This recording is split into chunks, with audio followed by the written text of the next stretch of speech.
After a wild round at Chicagoland Speedway just a few weeks ago, the Classic IndyCar Series moves over to the Mid-Ohio Sports Car Course for a pivotal round. Today, it's round 10 of the 2021 season, the Race92 200, live on RaceSpotTV. Hello everyone and welcome to today's coverage. My name's Justin Prince. Alongside me in the booth today is iRacing Open Wheel Setup Master Andrew Kinsella. Our producer for this round is Hugo Weiss. Live timing is available at RaceSpotTV/timing. Andrew, the pressure is on this afternoon as drivers get ready for the second last road course event of the campaign.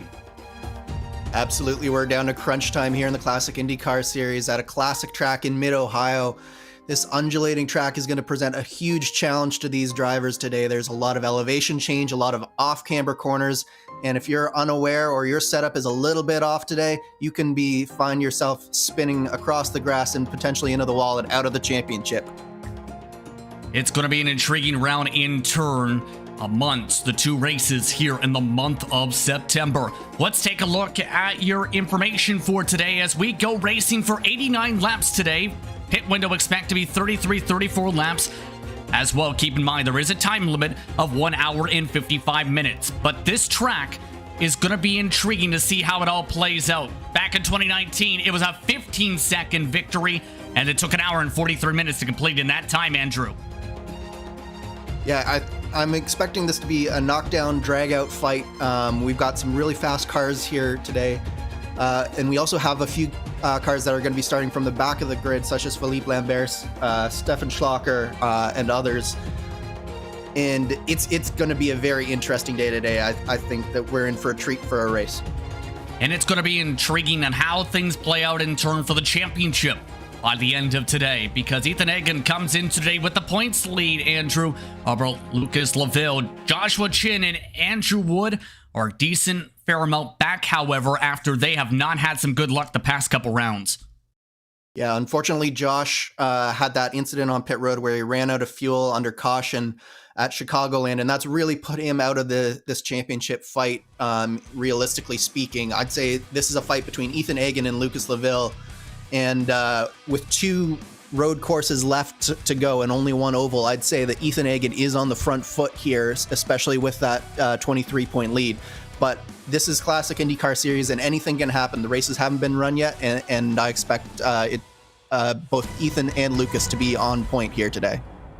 It's going to be an intriguing race, to say the very least, and how things could play out amongst that championship fight. Let's take a look at your hot lap for today's race for the Mid-Ohio Sports Car Course.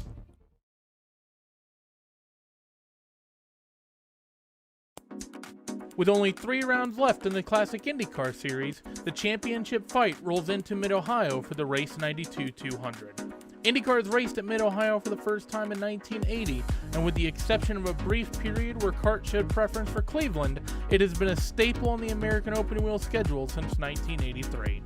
The 2.25 mile circuit features a long back straight that leads into a sequence of technical S's, a combination which leads to some awesome side-by-side racing as the preferred line swaps back and forth from turn 4 all the way to the exit of turn 9.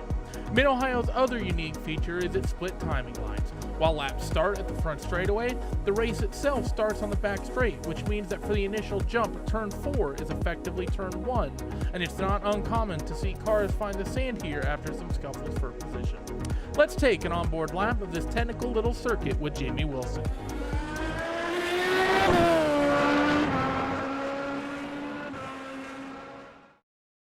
So starting the lap here at Mid-Ohio, you have to get a good exit onto this front straightaway. Looking now in towards turn 1, going to be a third gear corner, really using the downforce here to keep the speed up and get a good run on the exit of turn 2. Can use maybe some slipstream to try to set some passes up here, but otherwise you're going to be down in towards first gear and a little bit awkward as the elevation changes throughout the face of the corner, and then hard on the throttle as you work down in towards this back straightaway. A little bit of a kink here is technically turn 3. It's basically right at the starting line that we went by on the driver's left. And now, looking at turn 4, going to be braking very late down in towards second gear, first gear even, and up now through the S's. And this is what I was talking about through the voiceover earlier. You can see just how quickly these corners come up, and it's left, right, constantly switching back and forth. So you can see some awesome side-by-side racing through here. Now through turn 9, very difficult corner as the track drops away from you on the exit, and through Thunder Valley, going to be a quick little right-hand flick, and then set it up for this left-hand sweeper. Very fun corner to get right, and now in towards the carousel, you're going to want to really swing it out wide on the entry and then tighten it up on the apex of the exit, and there you are for a quick lap around Mid-Ohio.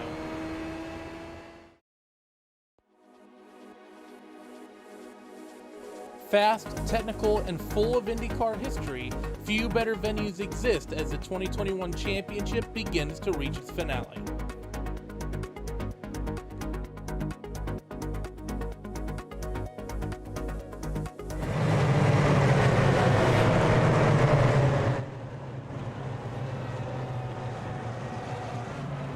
Sports car course.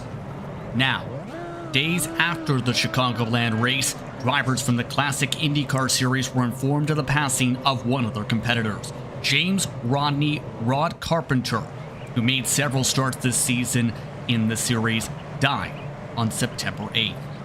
Rod was born on July 28, 1955, in Lafayette, Georgia, and lit the world on fire with his honesty, grace, perseverance, and genuine love until his untimely passing on September 8th, 2021.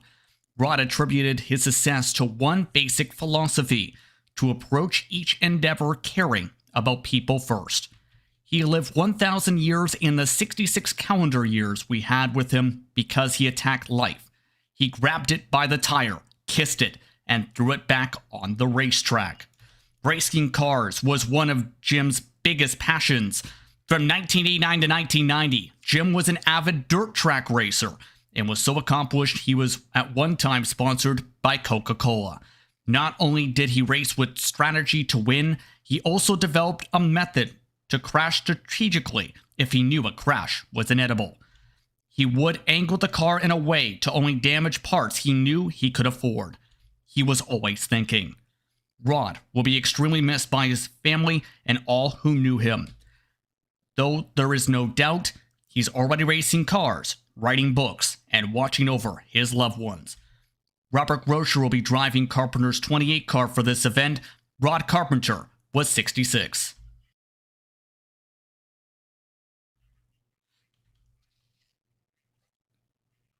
An emotional time for the members of the Classic IndyCar Series. And on that note, the drivers make their way to the starting grid for today's event. Willie Schubauer set the fastest times in practice and qualifying, just 17 100ths quicker than Joshua Chin. Keep in mind, Chin won here in Lionheart competition just a few months ago. Team Camara car will start in front of Lucas LaVille, who needs to gain some valuable points for Vortex Sim Racing. His teammate Robert Groscher will be driving the 28 machine today from 4th spot. Jan Hoffman starts in 5th, with Marshall Stanley rounding out the top 6 starting positions. Christian Hauser starts in 7th, with Jamie Wilson in 8th. Josh Baird starts in 9th. Rounding out the top 10 is Andrew Wood. Andrew Aitken starts 11th. Hennis Pikkanen will start in 12th. Strum and Shoemake start 13th and 14th, with the number 96 for Iconic Motorsports in 15th. There is a newcomer to today's race, as seen at the top of the broadcast for Galaxy Sim Racing. It is Gene Gerard. Mark Gene Gerard will start 16th.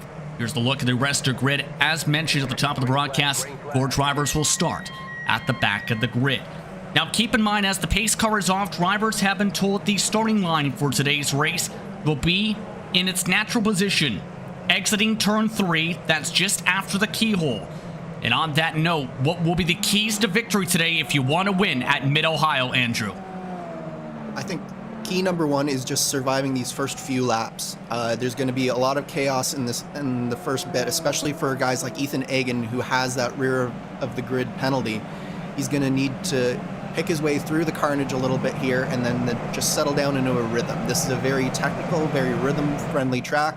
If you can get into a nice, friendly rhythm, that goes a long way to getting you through this, and then finding a way to pass at a very, very difficult place to pass. Drivers have one more turn before they approach the starting zone for today's race. Again, 89 laps the distance from Mid-Ohio Sports Car Course, the second to last road course of the 2021 campaign. Of note, the newcomer in junior guard started from the pit lane for today. He will be at the tail of the grid and not be able to make it in time for the start procedure to this line. Green flag waves were underway from Mid-Ohio. And a great start by Schwabauer into the opening corners. Joshua Chin already single file. First side-by-sides are about fifth on back. Hoffman trying to squeeze hard as Jamie Wilson tries from the left side to make the moves. Can't do so as the rest of the drivers now approach the final sector. Yeah, very clean so far. We're getting into single file already. It's been a good start, especially for Schwabauer and Chin. They're starting to stretch away just a little bit. Lucas Laville trying to go with them and trying to put a little bit of gap between himself and his Vortex teammates here. So the first lead lap goes the way of the 65 machine. Just one top positioning throughout the season. It was his second pole of the season as a result of today's qualifying. But it's Chin, who is known for being a strong road course racer with 2 victories this season as well, who's providing a strong chase. And for those who have watched along to open wheel coverage on RaceSpotTV throughout the year, they know that when Chin came to this racetrack in the Lionheart IndyCar Series, he dominated, and it surprised some at that time. He's looking strong to start off in the first lap and a half. Absolutely. Chin is great at these rhythm-type tracks. He's also very good at fuel saving, so it'll be interesting to see if he works the strategy a little bit compared to Schwabauer. Maybe even if he can't get by Schwabauer on the track, he could find himself doing an overcut or an undercut potentially. So that's something to keep in mind for the remainder of this race.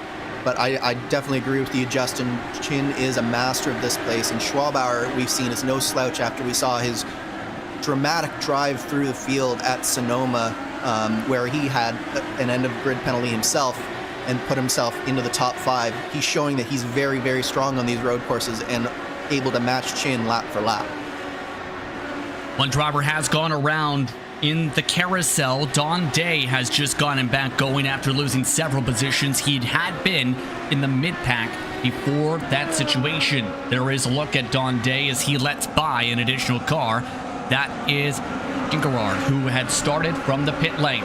One of the drivers who had started with a non-qualifying penalty is Stefan Schlacker, already up to 16th position, up 3 spots. Logan Simmons, though, was up +6, trying to fight with him.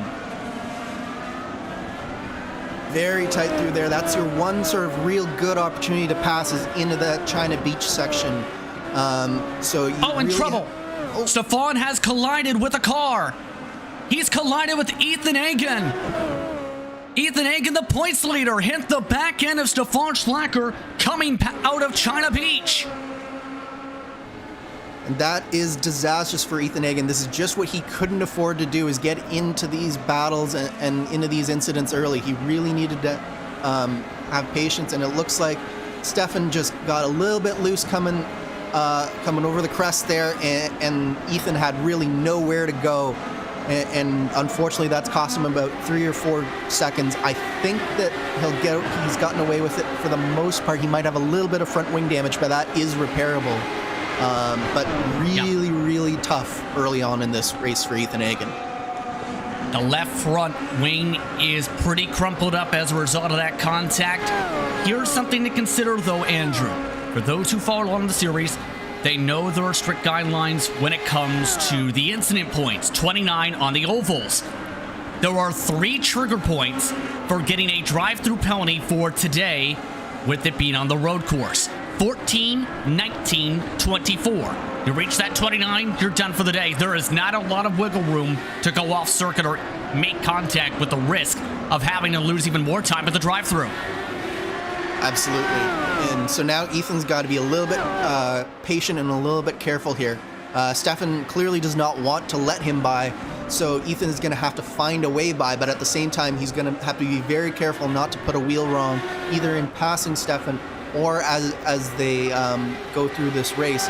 Fortunately for Ethan, this track doesn't have too many opportunities to get too many off tracks. One of them is coming out of turn 1 here. There are a few more coming down the back section of the track, but for the most part, you can get away with not having too many off tracks, but still having a decent pace.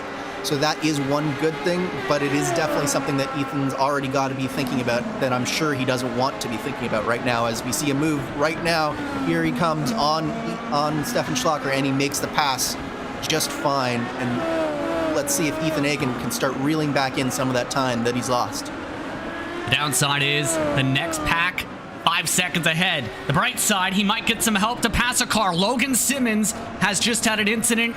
That car coming to the left side of the racetrack now. So just like that, you gain a position and everyone falls right in your lap. Simmons was your biggest mover before going off the racetrack, that section towards Thunder Valley. Yeah, that's a very, very difficult section. It's very off camber. It looks like Simmons might have just gotten a little bit loose coming over that sort of off through that madness section into Thunder Valley. Just had a little bit of an off track. Doesn't look like he has any damage, but that turn 7, turn 8, turn 9 area is probably the most treacherous point on the track. You're braking as you're turning, just as the car had become unsettled from going over a crest. It's a very, very difficult, very technical part of this track, and it looks like it just caught out Logan Simmons just a little bit there. Progressed him backwards to 18th position.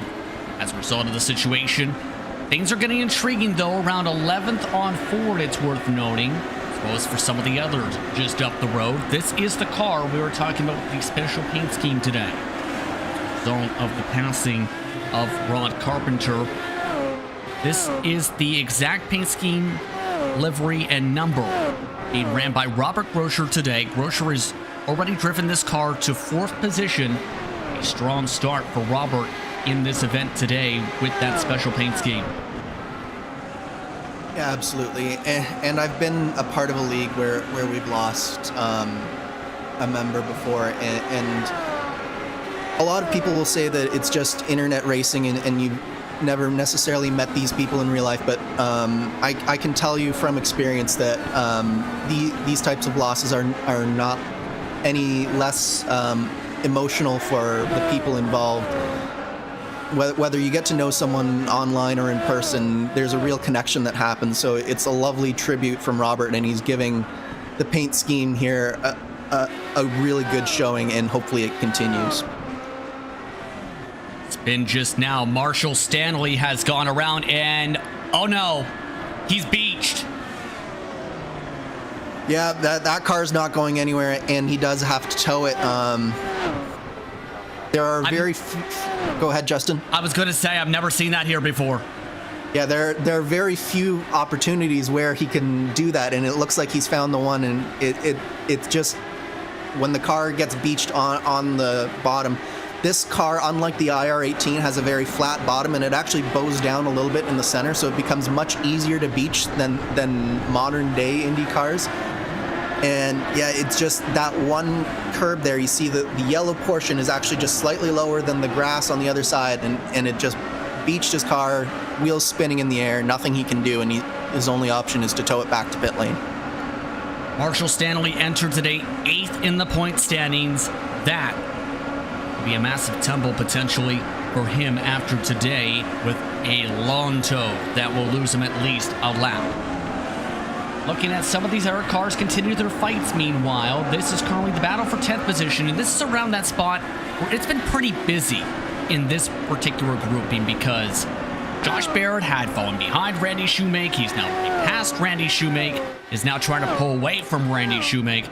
And in turn, this whole grouping goes far back as 15th, because Ethan Egan has catched up to these cars despite the damage by 1 second a lap. Yeah, this is where the battle is going to be for the next several laps. looking at Randy Shoemake, I think his car might be starting to go off a little bit faster than these other cars. As you mentioned, Josh Baird just got back by him. One of the things that can happen with these cars is you have a variety of different downforce levels. So some of these drivers might have tried to trim a little downforce, and that'll get you some speed in the short run, but in the long run, you tend to wear out your tires just a little bit more. And 9 laps into this run, we might be starting to see that a little bit of that from Randy Shoemake, as it looks like Stum just got by Randy Shoemake coming into China Beach there. Good move from Franz Josef Stum. And it does appear right now that Shoemake is a little bit of a cork in the bottle right now, the front of that trolley train, so to speak.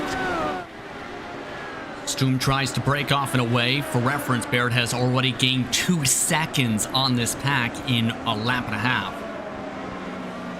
So let's discuss a little bit in turn how this could break down on how you prepare your car for today, because drivers did have some baselines available via the Classic IndyCar Series itself. How do you try and prepare your car for a track such as this today to maximize the right amount of balance of speed down the straights and downforce for the corners? Yeah, so you have the very long straight on the back straight on that sort of turn 4, turn 5 area. Where we saw the start happens, and you do need a certain amount of speed there in order to pass people. That being said, rear stability is very, very important here. Probably more important than any other track on the schedule this year, simply because there's so much elevation change, there's so much camber change through these corners that if you have an unstable rear to the car, you're going to have a very, very long day as you try to catch multiple slides and try to avoid having the car go off. So what that tends to happen is there tends to be a lot of high downforce and especially high rear wing settings on these cars. And that results in a lot of drag down the straight. So you have to have a very fine balance in order to try and still be able to pass people, but just have enough rear grip in order to continue and have a solid race where you're not sliding around. And one instance we see here is Josh is pressing really, really hard, but I don't think that he necessarily has that straight line speed to counteract Willie Schwabauer. It looks like Chin might have a little bit more downforce. He's better through this technical section back here, and he closes back up to Schwabauer each time. But then along that back straightaway, you saw that he was really pushing in order to stay with him. Meanwhile, speaking of pushing, how about a massive dive bomb underneath Shoemake that sends him to China Beach? Just avoids the sand. That was Egan who seen the door open, and he says sorry, but the damage is done. Shoemake is 15th. Yeah, I think Shoemake might have just gotten a little bit distracted there by the move from Egan. Egan really knows that he has to keep going. He's back up to 13th now. He's passed both Shoemake and Ilha Olila. And he's working the back of Pitkanen now. You can see Pitkanen, his rear is a little bit unsettled as well through the carousel there as we come back onto the front straightaway. Ethan Egan's already lost 26 seconds to the lead of this race, so he can see lap by lap, especially with that damage to his front wing, that his race is slowly slipping away from him. So he knows that this is go time. I don't blame him for taking that lunge down the inside of Shoemake there. He sort of has to make these types of moves right now, and as we see, he drafts nicely by the 8 car of Pitkanen, and very clean pass this time through China Beach, and move Ethan Egan back up into that 12th position now. Egan, it's up 9 positions. Last time towards a road course on the season, it was Sonoma. He finished second in that race, but keep in mind, it was emphasized for a reason, Andrew, the importance of qualifying. And that penalty, you can see, is a major weighing in now on how difficult this race is going to be. It goes from being a contender to putting himself in damage control mode the rest of the way. Absolutely, and the further up the grid that Ethan Egan gets, the harder that it gets. So we've seen him go plus 9 positions in about 13 laps. I don't think that that's going to happen for the next 13 laps. I think that as you start getting into the likes of Hoffman, Hauser, Jamie Wilson, Andrew Wood, it's going to get harder and harder each time that Ethan Egan wants to pass one of these cars. So while they're all sort of packed together now, this is his best time to try and get as many positions as possible, but he's quickly running out of time, and there's going to be more and more track between each car, and he's going to have to work harder and harder every time. Going to be a critical next few moments and few hours to try and keep himself in that points lead. Laville, for reference, is up in 5th. Taking a look at one of the other battles forming up. This is right behind Tristan Hauger. Andrew Egan, Josh Baird have reeled him on in 22 seconds back of the race leader. This is for 8th position. And so far, Egan has done a good job in defending amongst this grouping. He continues to be the middle car in this pack. Yeah, really strong race from Andrew Egan. Obviously, he's coming off that win at Chicagoland, where he had clearly the best car. He's not necessarily the strongest road course racer, but he's a really solid driver. He's one of those guys who knows how to keep the car on the track and just bring it home at the end of the day, and that's going to really stand him in good stead at a place like Mid-Ohio, where you do see, especially as the tires start to go off, more mistakes happening. As we see, Ethan Egan makes the move on Franz Josef Stum, and that puts him up into 11th position here, Justin. Up 10 spots now. Next group is 4 seconds up the road, and it's the one we were just looking at. Now, keep in mind, you mentioned the amount of fall-off. Right now, some of the drivers on the racetrack are seeing 3-4 tenths in a couple of the cases, but for others, Andrew, here's the interesting mark. Like Andrew Aitken, you can put into that category. Schwabauer just about as well, are setting lap times within a tenth, if not their best lap still, 15 laps in. Yeah, so what that tells you is that it's a very balanced car for some of these drivers, but for some of them, they got the balance just slightly off, and for some, it's even worse than that. But when you see cars being able to go deeper and deeper into the stint, having those times be very, very close, that means that they have a well-balanced car. The car isn't wearing the fronts out too much, wearing the rear tires out too much, and it's really going to allow them to have some confidence going forward in this race that they've nailed this setup and that they can continue to push as hard as they need to in order to be able to do what they need to do in this race. As we see, we're still on Egan here, and he has, I believe, almost a second carved out of that group in front of him just this lap alone. So it's quite clear that despite having that start back in the back of the field, he's got a very fast car under him, and he's looking to get up as quickly as he possibly can. Now keep in mind, the interval has stayed around the same to the race leader for Egan. However, the intervals of the cars in front have fallen back his direction. As well, Jan Hoffman is seeing the pace start to fall off in front a touch bit to Jamie Wilson. 3 tenths quicker than him last time by. Has the slipstream as well for the battle for 6th position. Yeah, this battle between Hoffman and Wilson has been going on from the drop of the green flag. Wilson is the third of the 3 Team Chimera cars in this field, whereas Hoffman is the second of the 4 Vortex cars. Robert Grosser is in the 4th position, and Hoffman back in 7th right now, with the 2 Team Chimera cars in between them. It looks like that this today, with the exception of Schwabauer, is at the front of the field at least, a battle between Vortex and Team Chimera, at least in terms of setups. Hoffman has been hounding the back of Jamie Wilson here, and it'll be interesting to see as these tires go off, whether it'll be the Vortex cars that sort of can turn up the pressure on the Team Chimera cars, or will the Team Chimera cars start to run away from the Vortex drivers behind them? They are reaching some lap traffic, by the way, that they have now moved around. Carl Bogle, they have just passed on by. Keep in mind as well, when it comes to the team side of things, Vortex does have the upper hand in the cumulative points for the top 2 drivers per the races this season, with 122 points advantage over Team Chimera. Keep this in mind, they have had the consistency Vortex Sim Racing, 15 top 5s, 18 top 10s. Team Chimera has had great speed in turn, Andrew, that they also have a combined 82 incident points among the 18 races counted in total amongst the campaign.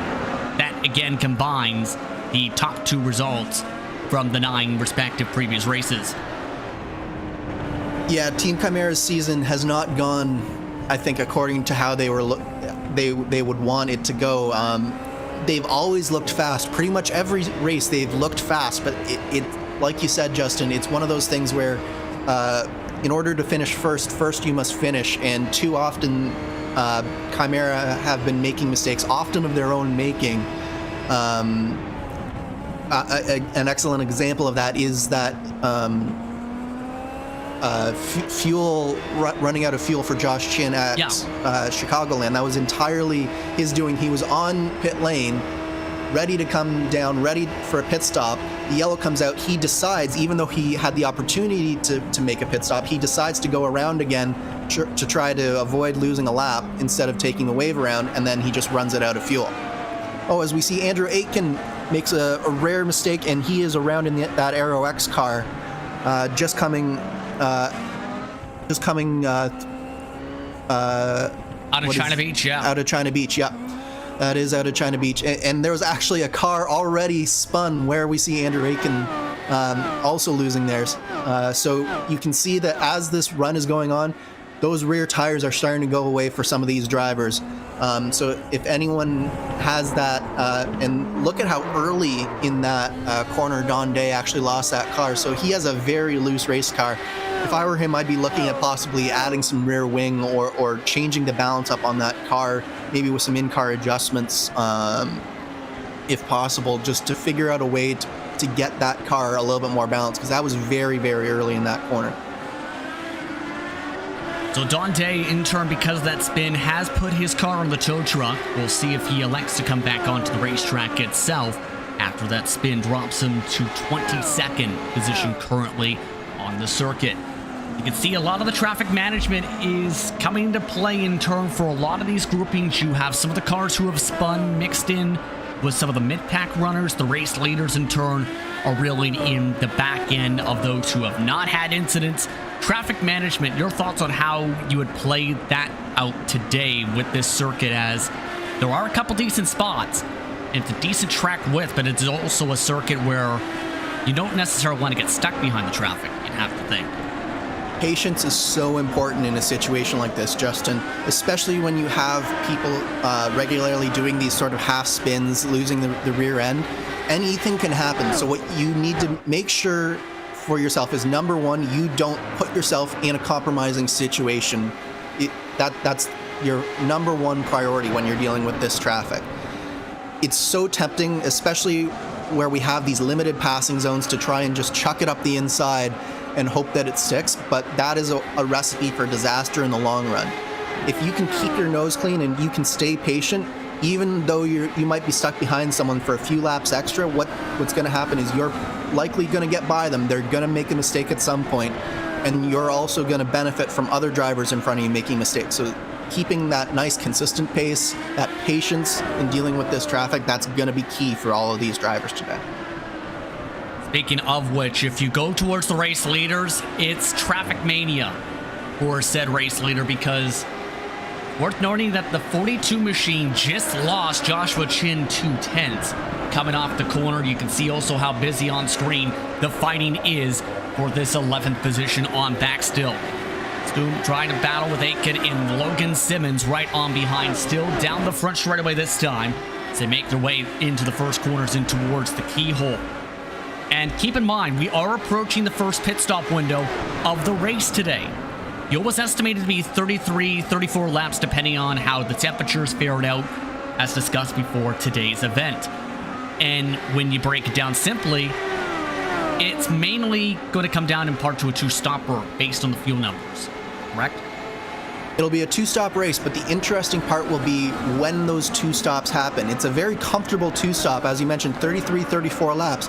That is, over the course of a race, about 100, 105 laps is possible here on these three stints. But we only have an 89 lap race, so that gives you a good 10, 15 lap window there to maybe do some strategy. If you're getting held up by the car in front, maybe you're going to go out there and do an undercut and try and get through them that way.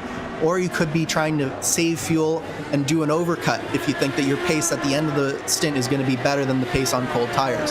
So that's going to be something to watch here today, is when passing, especially when passing is so difficult on track, will some of the strategy come into play, not necessarily from cutting out a stop, but from changing when that stop happens.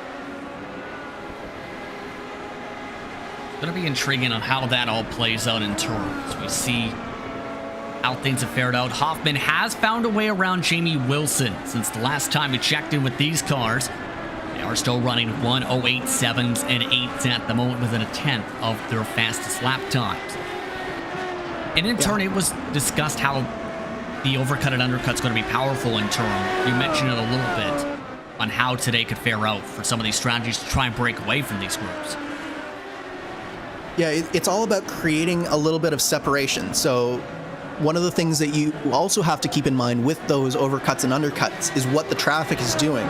Because if you're trying to do an overcut and you suddenly come up on a pack of 3 cars who are battling for 11th or 12th, and they're maybe going a lap down, and you're suddenly, as the leader of the race, trying to do an overcut, you might have to bail on that strategy really, really quickly. So this is one of those races where the strategy is going to be changing moment to moment, lap to lap, as you sort of assess the situation in the car.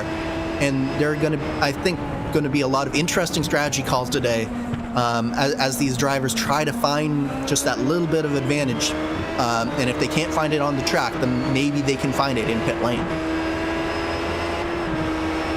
Just 10 laps or so away from that estimated window. Looking on board, this is Logan Simmons for Iconic Motorsports.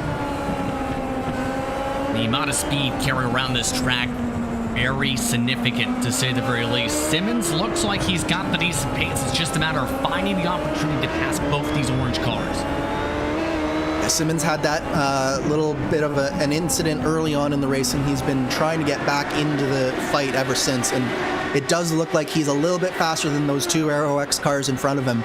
But the trick is, again, finding that way by. So he's got to be he gets very close to the back end of Andrew Egan right in front of him.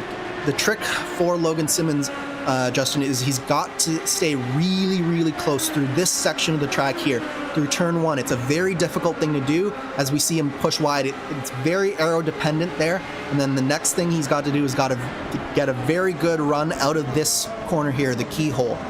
It's very important that he gets the better run than Andrew Egan, especially because Egan does have that draft in front of him, and he's got to find a way to get that draft and get by. As we see a move from Ethan Egan as he gets around Josh Baird now, and he is right now on the back of Tristan Hauser and looking to move up even further in this race. And it took him a little while. He was running behind Josh Baird for 5-10 laps before making that move. This pack right now 34 seconds behind. And Lucas Laville, keep in mind for comparison's sake, his championship rival is still on his lonesome, running 108 flats in 3rd position. These drivers running 108, 8.7s and 109. So the pace differential is still massive. Egan actually misses the bottom a touch bit going through turn 1, nearly went off into the grass, loses some touch to Tristan Hauser. Yeah, it's so easy to do that.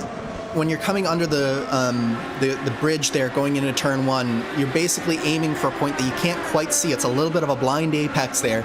And if you just miss the turn in by just maybe a couple of meters, as we see Logan Simmons gets by Andrew Egan into the keyhole, and it's now a drag race down back straightaway and into China Beach here. I think Logan Simmons should be able to outbrake him, and yes, he does. But he hits the curb, still manages to complete the pass, and now he's got one of the 2 Aero X cars in front of him down. Now he's got to set sail and go after Franz Josef Stum in front of him, and let's see how long it takes Logan to get by. And then after that, and he throws it away coming into Thunder Valley. It's just one of those things where the car gets light and the back end comes around and he just wasn't able to catch it. All that work that Logan Simmons just did is now fallen by the wayside, and he's got to get back to work down to 14th position, and that's cost him a good 15 or 20 seconds there, Justin.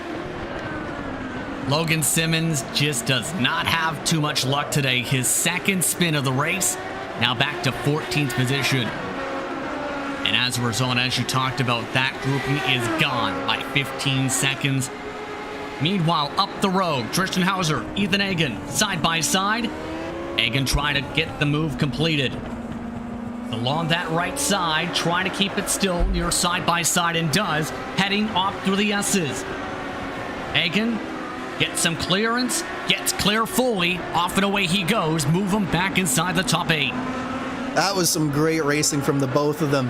Hauser did not want to let Ethan Egan have that position. They were side by side for probably 4 or 5 corners there, but Ethan Egan finally does complete the pass. Hauser made a small mistake coming out of the corner through Thunder Valley there, and that's allowed Egan to get out a little bit of a gap. It'll be very intriguing to see now that Ethan Egan has about 4 seconds of clean air in front of him. Will he be able to start setting some of those fast lap times again, and how are his tires doing as he's coming right on to the end of his stint now here, Justin? And here's the thing too, you mentioned the damage is fixable. Here's the thing, it costs you a decent amount of time to replace that front wing in theory. Yes, it does cost a little bit of time here. So Ethan Egan, it's very important in these next few laps that he does get a little bit of a gap here to Tristan Hauser, to Josh Baird, so that hopefully he can get back out in front of them if possible. So he's really got to be thinking, I've got to get the pedal to the metal, I've got to move myself along and get as big a gap as possible coming into these pit stops, which should be happening about 5 to 7 laps from now.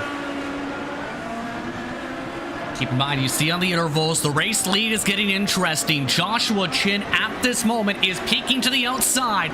Biggest slipstream he's gotten all day, and he takes away the point. 12-hour not able to defend that time. Chin built up a massive run coming out of the keyhole to set that up.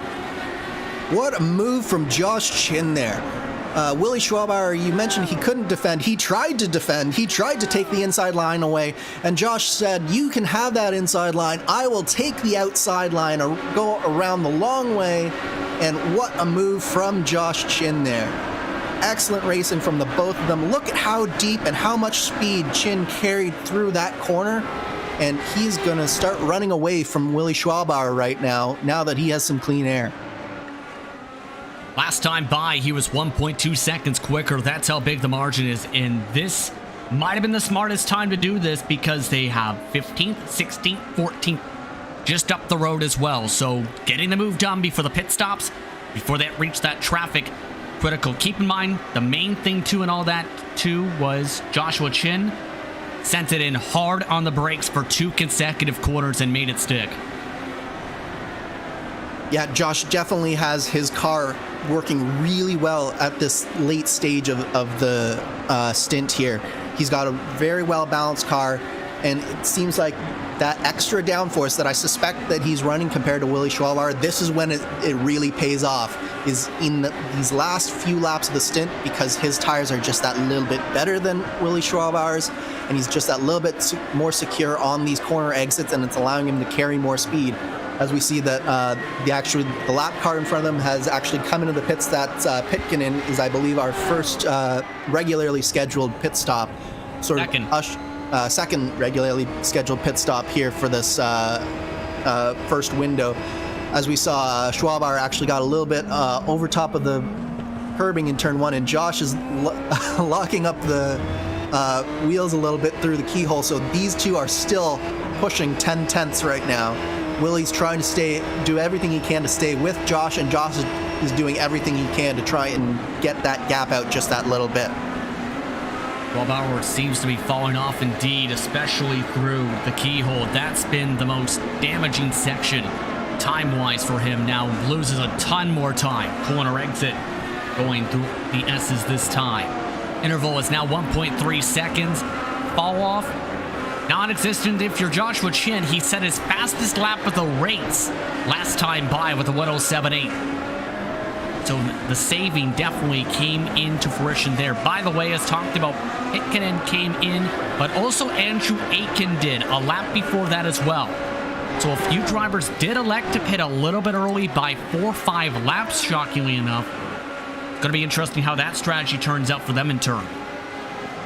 Yeah, so with this tire model and with this car, I think that hitting those 4 or 5 laps early will give them a little bit of an advantage because these tires do tend to take a little bit of time to come in to their own and get back up to speed. So if you're the likes of Andrew Egan, who's sort of stuck behind your teammate in Franz Josef Stum, you needed to try and come in a little bit earlier than you otherwise would have to try and get by him on pit lane rather than on the racetrack. We see every corner Josh seems to be locking up the tires, but he is going quickly. But Willie Schwabauer, you mentioned that he was a little bit slower for a couple laps. He's settled back in, and that gap is sort of stabilized at that 1 second mark. So the iconic machine trying to keep within that drafting distance of about 1 second. Just a couple laps away for the estimated pit window. Ethan Egan, by the way, has also reeled in Jamie Wilson and Jan Hoffman after closing up a gap of several seconds, so that's something to keep an eye on as well. And Egan can jump up to as high as 6th if he can make some moves here in the Simulation Racers Council machine. And crucially for Egan, he's also put in about 4 seconds in front of TM Hauser and Josh Baird. And as you mentioned, he is going to have that slightly longer stop to get his car repaired here. So that is also a very important aspect. Look at Egan through that carousel. It looks like he might have a little bit of understeer, probably because of that damage.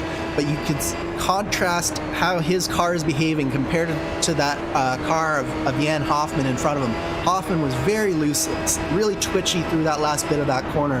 And Egan is able to keep his car much more planted. And you can really see it as he comes out of this corner here. He's able to get the gas on much sooner than Hoffman and stay right in his draft, and we might see a pass here coming into China Beach. We'll see if that comes into play. Here it goes, side by side. Into the corner, Egan rips it away, locks up the tires for good measure. Give Egan 7th position. As that went on, though, Joshua Chin was held up by a lap car, Andrew, because Randy Shoemake decided to pit. The thing is, he slowed down massively right before the carousel, and that threw away the entire gap Chin had. Yeah, that was a disastrous pit entry from Shoemake for Josh Chin. It really bottled him up through that last sequence of corners. He was able to keep Schwabauer at bay here, but all of that gap that he had built up over those last few laps, that's gone. So now, as we're coming in very close, I would anticipate in the next 1 to 2 laps. Oh, and Josh Chin almost throws it away. He saves it, but he's thrown away the race lead there. Joshua Chin had been pushing hard. We've seen how much he was locking up the brakes. He now loses the race lead right before the pit stops. Unbelievable.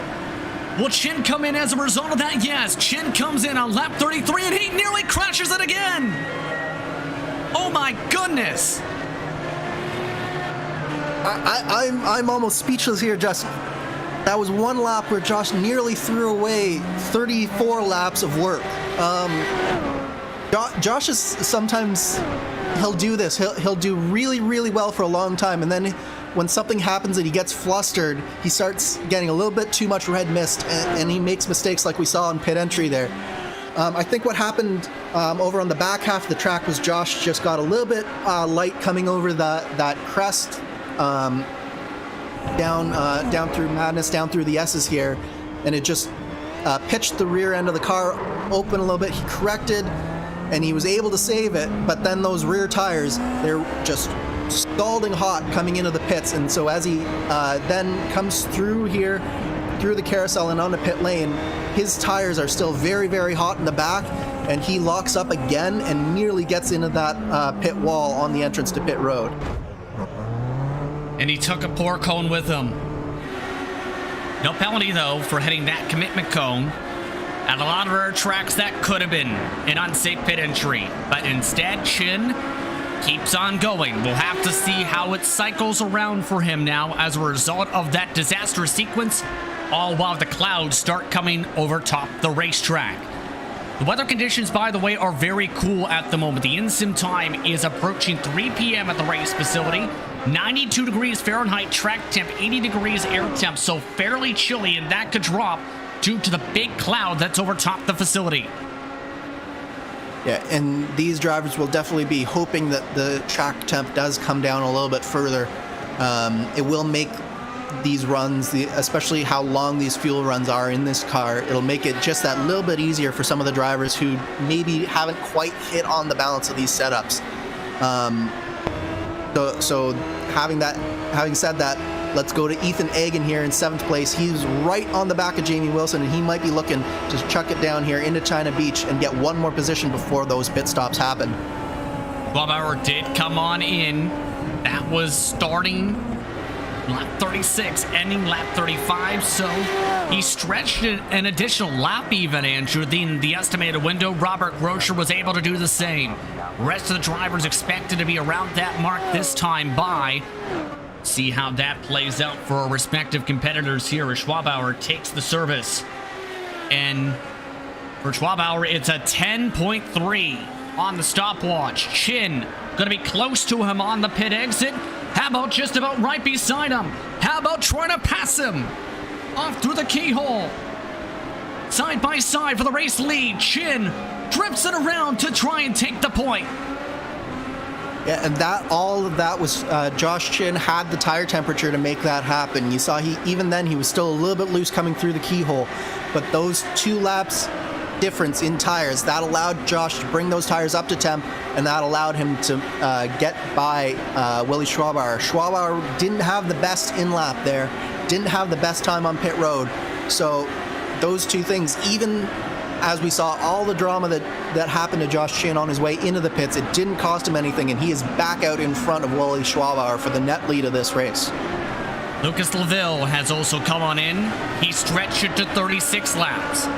The only drivers yet to pit are now Wood, Egan, Hoffman, Hauser, Baird, Schlacker, who are amongst the lead lap cars. Everyone else who has not pit is already 1 lap down. Wood has also come on in. Laville took a shorter pit stop, though, of 8.8 seconds. Egan has just ducked in as well, as you still follow with the battle for the race lead, separated now by 6 car lengths as we're quickly approaching the midway point of this race. It's been an exciting Race 92 200 so far, Andrew. Lots of drama, especially in the mid-pack. You've had drivers having a charge on Ford, and as expected, Egan has taken the wing change. That was a 16.7 second stop just taken now by the 20. Yeah, it's costly for Egan, but hopefully he is able to come back out in front of the likes of Josh Baird. Jan Hoffman, we'll have to see. He's still out on track. He has not actually taken his pit stop yet. So we'll have to see whether Egan was able to get out of in front of Josh Baird, but will he be able to get back out in front of Tristan Hauser and Hoffman? Here's a head scratcher to me, though, at the same time. He's only a couple seconds behind Jamie Wilson. Yeah, Wilson did not have the best pit stop there. Oh, Hauser. That's Tristan Hauser. The Vortex Sim Racing machine, who has been trying to stretch the stint on Ford, has gone off to the sand traps. A bad time for that mistake to happen when you need to come in a pit pretty soon. It's a terrible time for that to happen because, especially as you're so light on fuel here, I suspect that he's very, very close to the limit on the fuel, and it actually takes a fair bit to get these cars going again, and it'll use up a fair bit of fuel just trying to get his car pointed back straight again. So that was a very, very bad time, and he definitely has some significant front wing damage. Hopefully he was able to avoid any suspension damage with this damage model, and he'll be able to get this wing repaired right here on this stop, which won't disadvantage him as much as it may have, but that was a huge mistake from Tristan Hauser. Right, getting that damage repair done, and can tell you this, Hauser, longest pit stop for the scheduled stops, already more than 23 seconds. So Tristan Hauser, that looks like more than wing damage. It does, unfortunately. That's going to cost him. Yeah, this will cost him a whole lot, and he'll lose a lap here, and this is pretty much, at least in terms of a top 10 finish day done for Tristan Hauser. He's got a long way to come back here, as we see a 44.5 second pit stop for Tristan Hauser. So significant damage that it did get repaired, but he is going to be well into the 1 lap down range, and that puts paid to pretty much any hope of having a top 10 finish here. So the leaders coming to 50 to go this time by. All the lead lap cars have pit with some various strategies mixed in. Joshua Chin now leads by 1.5 seconds plus. They are in heavy traffic, however, for the race lead. Lucas Laville of note chomped away at the deficit you see on the pylon, down to under 4 seconds. He was as far back as 6 seconds before the pit window started. Yeah, Lucas Laville has been quietly having a very good race today, and this is exactly what he needed. Ethan Egan, with all the drama of having to start at the back, having to come through the field, having that little bit of damage from that incident with Stefan Schlacker, Lucas Laville, all he's been doing is putting in solid lap after solid lap right at the front of this field, and he's doing an excellent job and a championship type of drive from Lucas Laville. And this is doing a very good job of getting him back in as we go back to the battle between Jamie Wilson and Jan Hoffman. Very close here, and I believe that is the car of Hauser behind him that is one lap down. No, that's Stanley. That's Morgan Stanley, also one lap down. But Hoffman here, he's been sort of looking at the back of Jamie Wilson for so long in this race that I'm sure he's getting tired of it and is itching to get around Wilson at some point very soon here. It looks like these Vortex cars are very good, especially at the beginning of the run, whereas the Team Chimera car sort of comes in a little bit on stronger later in the run. So if Hoffman can get around him now, he might be able to get a little bit of a gap and potentially make some noise that way. One car off into the grass. That is Stanley. That allows Ethan Egan to drive right on by. Egan is just outside drafting distance now for the battle for 6th position as well as a result of that mistake.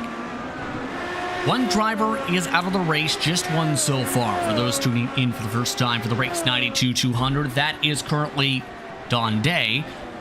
That report coming in that it was hand cramps. Part of the reasoning as well as those several spins for Day. He is the only driver off the circuit. 21 cars are still running from Mid-Ohio Sports Car Course. And that brings into the factor of fatigue can settle in fairly quickly at a track such as this, you have to think. Absolutely. These are full 100% race distances that these drivers are running. And it's no mean feat, especially when you consider that some of these guys will surely be on direct drive wheels that can get very, very heavy in these cars. And it's like, yes, you're sitting in a cockpit for most of this race, but your heart rate is going very high throughout this. You have adrenaline pumping through your blood. And it's one of those things where you need to be able to maintain focus, a very, very high degree of focus for a very long period of time. And it's incredibly tiring for these drivers. So as this race goes along, you're going to see a few mistakes happen just simply because these drivers are getting tired, that their attention is starting to wane just a little bit. And that definitely will play a role in this race going forward. Absolutely. And how about rules of battles for position in front of the race leader? Because the lead for Chin was more than a second. Guess what? Lap cars giveth, lap cars taketh away with rumble strips. Massive, massive time loss this time. Chin has seen his lead reduced to half a second, all because of one car. And that it was just one of those situations where the car in front of him was just battling. The lap cars were battling for position, and it's very, very difficult for lap cars to both battle for position and let the leaders by in a timely manner, especially around a track like Mid-Ohio, as we see Chin get very loose coming out of the keyhole there. Big wiggle from the 93 Team Chimera car. As I was saying, it's very, very difficult for these cars to let these drivers by while they're battling, especially on this back half of the track. It's so technical, and there's so very few places to actually let these leaders by. So what will hopefully happen here is Logan Simmons will be able to let Josh by and let Willie Schwabauer by without affecting the battle too much more. Here's a good opportunity for that to happen, but we see that he doesn't take it. So Josh has got to be steaming a little bit now, saying, come on, Logan, let me by, let me have this position. As we see, Josh does get by, and Logan Simmons actually takes to the grass in order to avoid Willie Schwabauer, who knew that he had to come through very quickly there. Now that they're by both of them, there's going to be some heavy breathing from both Chin and Schwabauer. Just let's take a breath and get back into this rhythm, because I know that both of them will have been very disrupted there. Of note, Tristan Hauser has spun around after his issues earlier on in the pit sequence. He nearly rejoined across the track, though, Andrew, it's worth noting, out of China Beach, in what could have been a scary situation for what was the battles going on for several lap cars. No contact in turn as a result of said rejoin, as we still follow along with Joshua Chin in the race lead. Approaching halfway, next time by. And what are some of the main things to take away, especially knowing there are still some close battles, such as this train for 6th position, that could get very busy? Yeah, I think the storyline that I'm looking at for the second half of this race is the recovery drive for Ethan Egan. How far up this grid can Ethan Egan get? Right now, he's caught himself back up to Jamie Wilson and Jan Hoffman. He did this once before, had to get back down because of the long pit stop to replace his front wing from the damage earlier. And then, as you mentioned before, I think fatigue is going to be a story looking at the second half of the race. This track punishes even the slightest mistakes to such a high degree that you're going to see drivers fall by the wayside that you never expected and there's going to be moments in this race where everybody's going to be out of their seats thinking, what just happened here?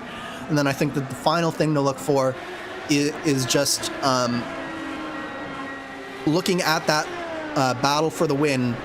Is strategy going to come into play here? Because we did see that Schwabauer did take a few more laps than Chin. How does that play out as the race comes into that last little bit? Will Schwabauer have a little bit slower stop or a little bit faster stop because he has to take less fuel in? Will he be a little bit faster on that last bit of the race? So there's still very intriguing storylines happening for this last half of the race here, Justin. All going to be interesting. Get your popcorn out. Ethan Egan says, here's some popcorn right here. A pass for 7th position, retaking that spot after losing several seconds due to a front wing change. And because Egan not only had a qualifying penalty, he also had that incident, as we talked about, with Stefan Schlacker after his respective spin out of China Beach. It's going to be all exciting to see this break on down in the urgency in turn, because why it's so important for Egan to emphasize is you don't want to end up losing substantial amounts of points to Lucas Laville from the Vortex Sim Racing car. You have 2 wins apiece, you have a pole apiece, but the main thing has been Ethan Egan, for the most part, has had clean races. His average incident per race is no, Josh Chin! Oh, and the race leader has had another problem. Josh Chin from the lead. What just happened as Chin once more has loosened around and spun around in the 93? Yeah, it was just coming into Thunder Valley. He just got loose coming into the corner, and he just wasn't able to catch it. Had 2 or 3 twitches, but Josh had gotten up about a 1.5 2-second lead on Willie Schwabauer, so he was doing a fantastic job. I think what you're seeing here, though, Justin, is that Josh Chin spent most of the first stint behind Willie Schwabauer, so he had a lot of aero push for that first stint. This is the first stint where he was leading, and I think you're seeing that this car is a little bit looser than Josh Chin thought that it would be in clean air. He was handling the dirty air really well, but it's a little bit of a loose car, and it's causing Josh some of these issues that we've seen and some of these mistakes. And it's cost him now over 5 seconds to Willie Schwabauer, and Lucas Laville is now in 2nd place. Unbelievable. And the race has just fallen into the 65 machine's lap as a result of that, and Lucas Laville is reeling in Schwabauer. He is now under 2 seconds back and closing. 3 tenths picked up last time by. His average over the past 10 laps, 1/10 of a second quicker. So that one machine, he's flying, and he wants the lead. He's flying, and he's been doing a great job of dealing with some of these lap cars. I think that has been what's been affecting Schwabauer and Chin a lot over these last 10 laps. Is there's been a lot of traffic for these leaders, and Lucas Leville has done an excellent job of navigating that traffic better than both Schwabauer and Chin. Chin's got a lot to make up now, but Lucas Leville might just be on the front foot here in this three-way battle now for the lead. Yeah, because here's the thing, Chin is still putting in quick lap times. As, oh my goodness! That is not the place to let a car by. That is the first-time starter for the race, Mark Jenergaard, who nearly got ran over the back end of. My goodness. Yeah, you do not want to let a car by and slow down on the outside of that corner. It's a very treacherous corner on the best of days, as we saw Josh Chin so excellently illustrate a couple of laps earlier. That got very, very close as we look at a replay of Tristan Hauser having one more spin just coming out of the final corner there. Ethan Egan, meanwhile, is still battling with Jamie Wilson. These two have left Jan Hoffman just a little bit, but Ethan Egan is putting on all sorts of pressure on the back of Jamie Wilson right now. Pressure is definitely on amongst this group. Keep in mind, Andrew Wood, as a result of some of the troubles each of them have given to one another, some of the slower stops in this pack, we've seen Andrew Wood pull away by 22 seconds from Wilson, Egan, and Hoffman. So for Ethan Egan, this could be the highest he can get here. And this is going to take some work because we've seen Egan, once he reaches these plateauing cars almost, he starts to have several laps where it takes to get that pass done because of some of the aero wash. Yeah, Ethan's got to get much better, especially through the first few corners of this track. He's got to get better at getting a run out of the keyhole so that he can get that pass done on Jamie Wilson. Jamie's been doing a great job through turns 1 and 2 here to just make sure that he has enough separation to keep Ethan Egan at bay. It does look like Ethan Egan is a little bit stronger on this back section of the track here, and he gets very, very close, keeps the pressure up on Wilson, but he's not able to convert that into a pass coming out of the keyhole. Egan having to set this up for several laps, it appears once more. It has been the case for a while. Hoffman is starting to lose touch to these cars. In fact, losing a bit of that draft. For comparison, their pace is 7/10 slower than the race leader currently. So they are losing oodles of time as a result of all this scrapping as well, and how their paces in turn are just playing out. And Ethan Egan, that's got to be chafing him so much because we've seen every time that he's gotten in clean air, he's been able to match the leader's times lap for lap. But when he's behind a car like this that he's not able to get by, he's got to just be going a little bit mad saying, let me by, I got to get through here. Because Lucas Leville is in second, and I'm sure that Ethan Egan will be aware of that fact, that this is an opportunity for Leville to really close up in that battle for the championship. So this has got to be a move that Ethan Egan pulls off in the next few laps if he has any shot at getting up to Andrew Wood, as you mentioned. See, he's trying to take some peeks around to get some cleaner air across that front nose. It's just not working out quite yet. Egan, that time, tapping a long way around through the carousel. Yeah, this is the section that Ethan's got to nail one of these times. He's got to nail turn 1 and then down here through the keyhole. He's got to get a really, really good run as we see him putting the nose down on Jamie Wilson. Wilson gets a good drive off the corner, and so right there you saw Ethan Egan, he prioritized trying to get the move done into the keyhole. What he should have been doing is trying to get the move done out of the keyhole and getting that run coming out of there. And that move backfired and put him just back that little bit too much to be able to actually get that move done. In turn, still the cork in the bottle is Wilson for this fight.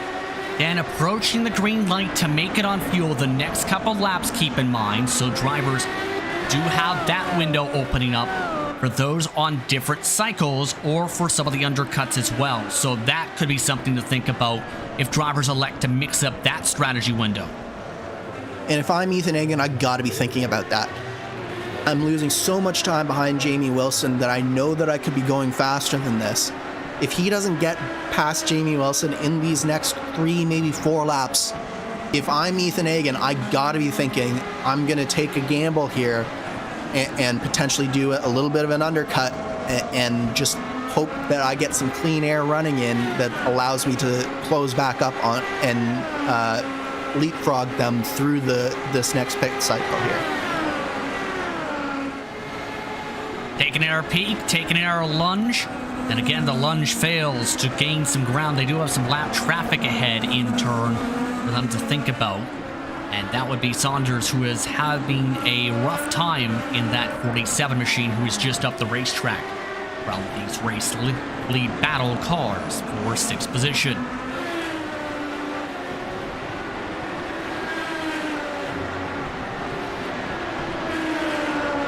In turn, we'll have to see how this all deciphers itself in turn. Also, Marshall Stanley, of note, has just had an incident coming out of the keyhole to add to what has been a rough race for the 25 as we still keep an eye on how this battle for 6th fares out. Yeah, you see Ethan run just a little bit wide there, but he's really, really close to Jamie Wilson. If he can, he's doing another lunge here. I don't think that that's going to work, but he is alongside of him. This is going to be an interesting drag race. Maybe Ethan Egan is close enough here that he can get this draft and have another lunge into turn 5 here. He's going for it. The lunge into China Beach, nearly into the right rear tire, and Egan still is stuck. And Jamie Wilson was great on the brakes there, and we actually saw that with Josh earlier on that move he put on Willie Schwabauer for the lead very early in this race. These Team Chimera cars seem to be very good at that late braking maneuver on the outside there. And this battle between Ethan Egan and Jamie Wilson is not only is it costing them a lot of time, but it's now backed them back up to Jan Hoffman, who is back into the conversation in this battle as well. So now that that's happened, Ethan Egan not only has to focus on Jamie Wilson in front of him, but he's also got to make sure that he doesn't make some kind of error that's going to let Jan Hoffman by. And then all of the work that he's put in to get by Jamie Wilson will be for nothing because he'll be back even further. 5 car lengths ahead now is the lap traffic of Saunders. There's the aero wash coming in. Lap traffic moves to the right. That moves out of being a factor in this fight. Marshall Stanley, of note, has had an air incident just up the road from these cars, has finally put it on the tow truck after 2 crashes in 2 laps. You can really see that Ethan Egan is able to hit the apexes a lot better than Jamie Wilson is right now in terms of the stint. It looks like his car is just a lot happier than Wilson's. Wilson, I'm not sure whether he has a little bit of push or he's just pushing so hard himself that he's missing some of these apexes, but it's costing them all a lot of time here. But this is the section right here, as we stay on board with Ethan Egan, that he's really got to be very patient through. And this is where he's been struggling to be patient. So he's got to maximize his corner exit here, and he's got to have a nice drive through this keyhole. And then most of all, he's got to find a way to get back to the throttle nice and smooth here and have the nice draft from Jamie Wilson's car. And we might see him, but I don't think he's quite close enough here to actually make the move happen. Is he going to attempt it, though? He'll try it. And indeed, not close enough to pass by the Team Chimera car. What do you think is going through Wilson's mind, knowing that several times now Egan has attempted that lunge and had that? Meanwhile, by the way, Tristan Hauser just had several seconds lost because of this. Yeah, so I think what Wilson is thinking is he's just got to be sure that he's not making the mistakes himself.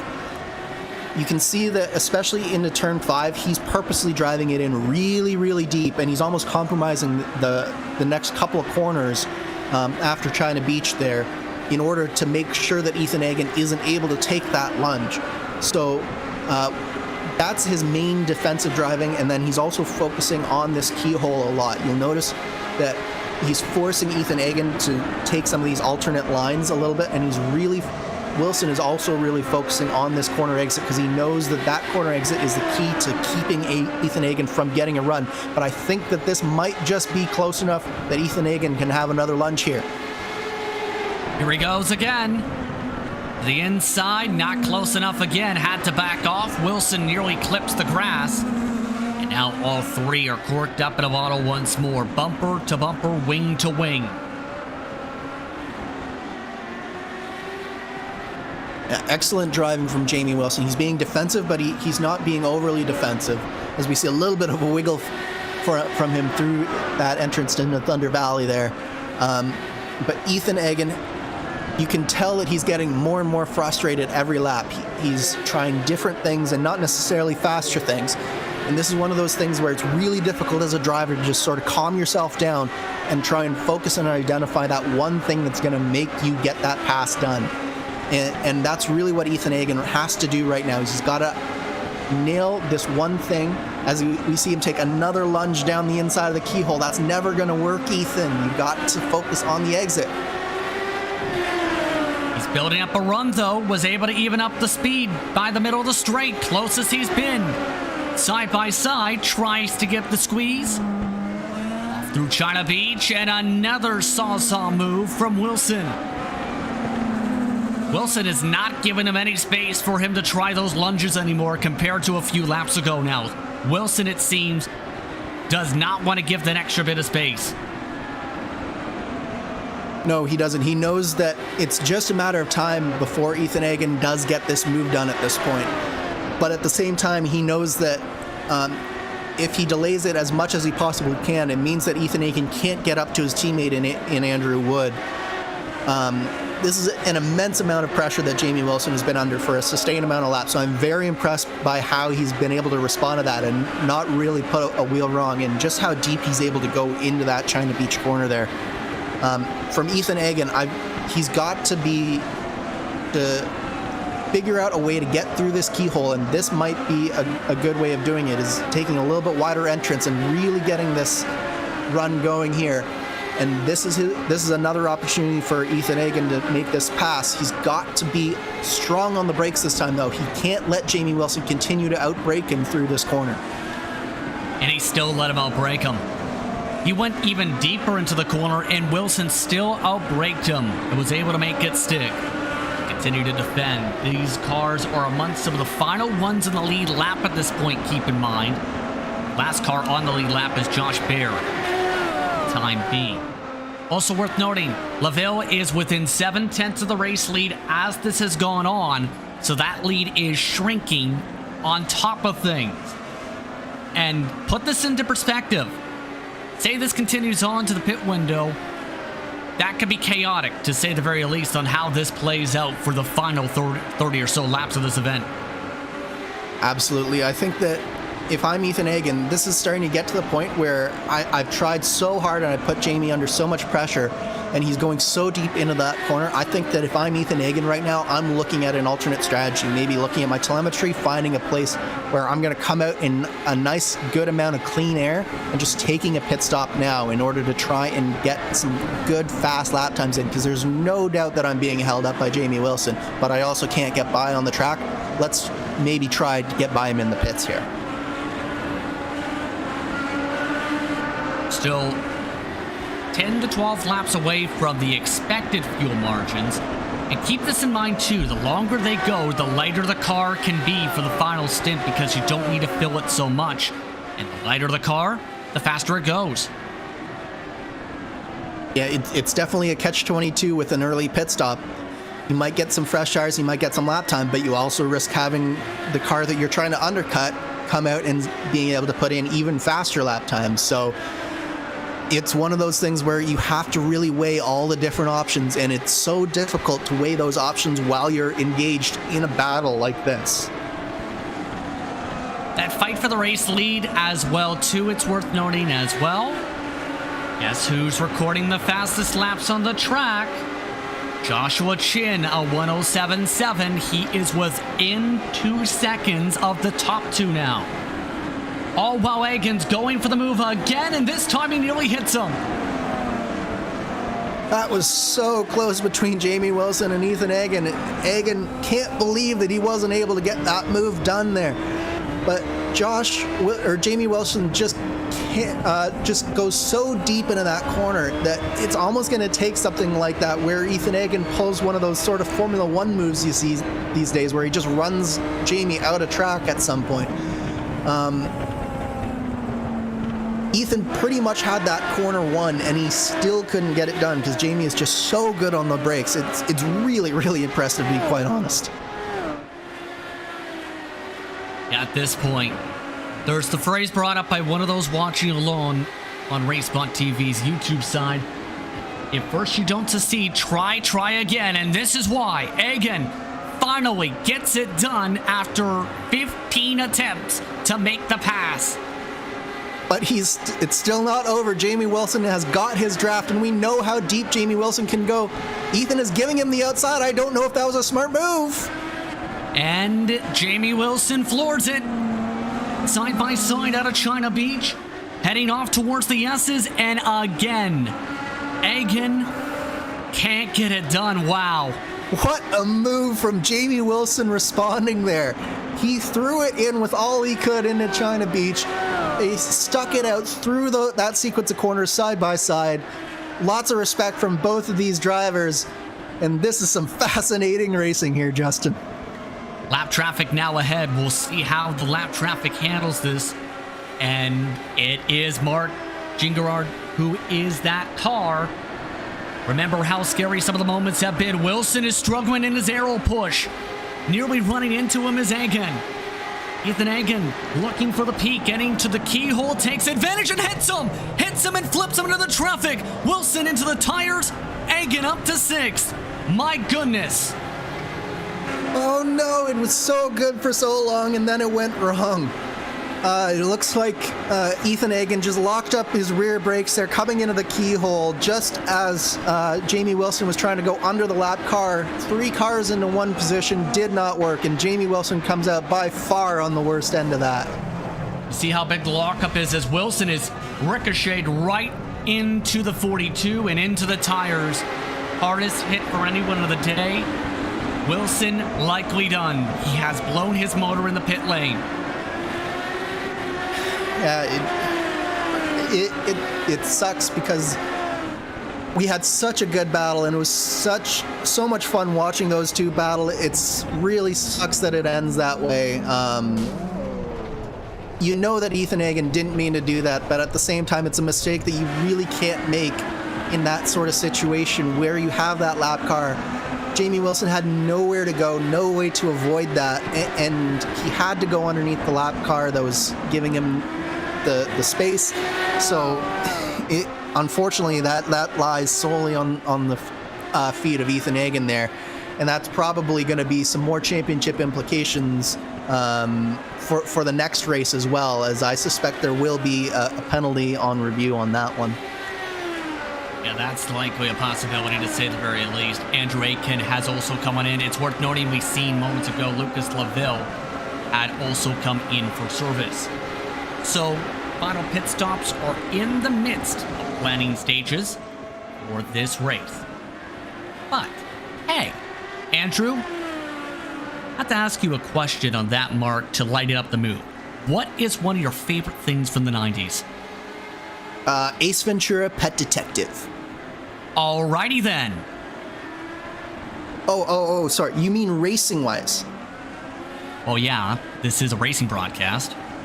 Well, where do I get started? Well, there's the closest finish in Indy 500 history.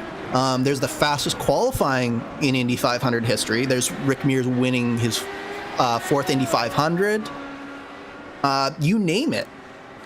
Well, the 90s may be a bygone era, but there's apparel available where you can relive that epic era, in fact, Andrew. Sounds like we're about to do an obligatory ad read. Where can I find these products? Race92.com.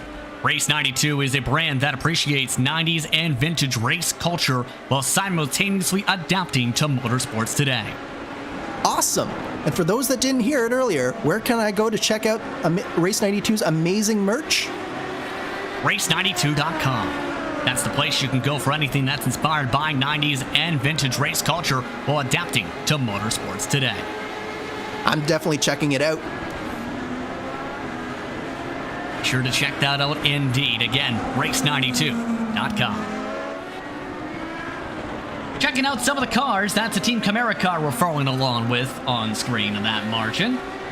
As we'll see how things break down, I believe that is Wood that we're seeing on screen.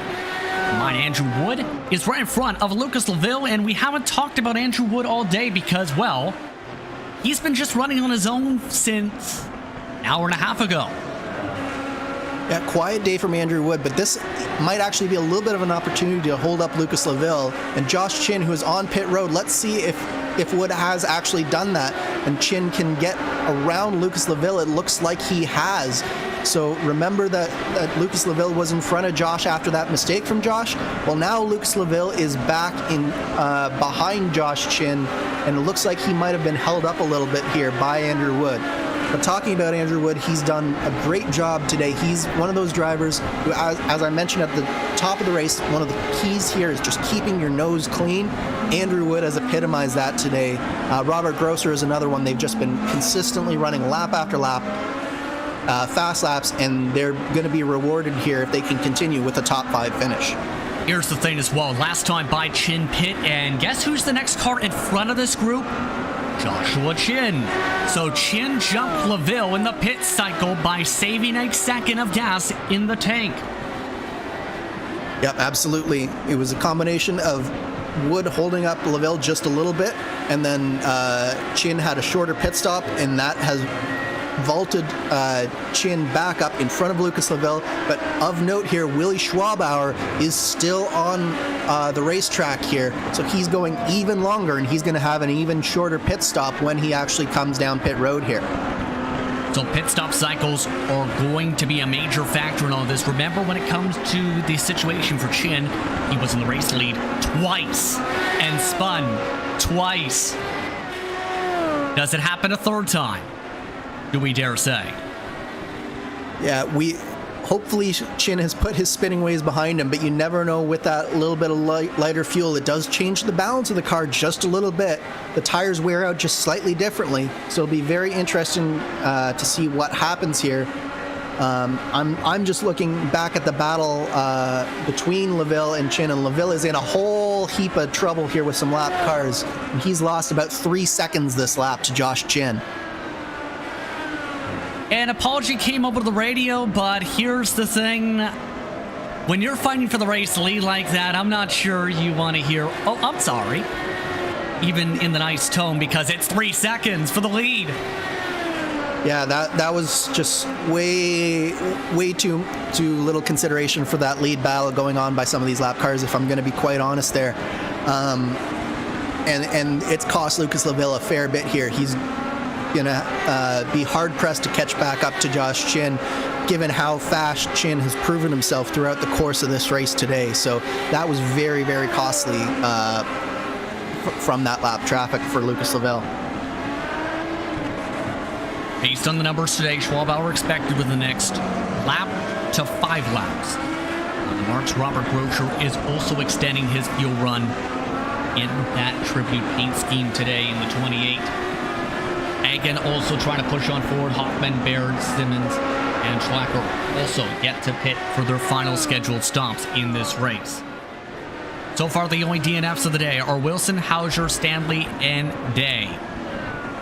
And again, when it comes to Wilson, that was with the fireworks-filled battle for 6th moments ago. But we talked about some of the struggles today for Tristan Hauser. Started off with such a strong performance today, Andrew, and it ended up snowballing to more and more damage and issues. I believe he's now standing by after what has been a rough race in turn for him. Tristan Hauser now joins us in the broadcast booth. Quickly, Tristan, first things first. Rough race ending for you. 20th position is where you're at the moment. Tristan Hauser, do you have a copy? Try this one more time. Tristan Hauser, do you have a copy? And I believe he may have stepped aside after said incident. Apologize on his behalf. Again, he is 20th position. Take a look at the 16th place car on screen. This is a battle for position. And despite a car flipping over top of him, Mark Vingegaard is still going for a battle for 15th. He pit 2 laps ago.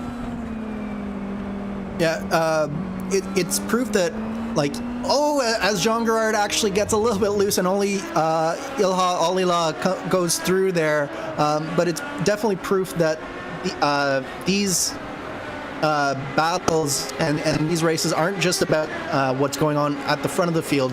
These guys are battling throughout the field to get whatever they can out of this race, and Jean Girard, he just had a little bit of a moment there coming out of the penultimate corner, and unfortunately has lost that position to Ilha Olila. But it's one of those things where no matter where you are on track, you still want to be pushing as hard as you can, trying to learn as much as you can, because this won't be the last time that any of these drivers race this car on this track. So anything that you can do to get better, to learn, and to fight for any position that you can, that's valuable experience for the next time. And this is his debut today as well for Galaxy Sim Racing. Not been the prettiest debut, but he is still among those running with under 20 laps to go. Robert Groscher has come on in for his final scheduled pit stop. Made it 35 laps in a stint. Robert, looking in line for a top 5 finish at the bare minimum, as long as he stays out of trouble here.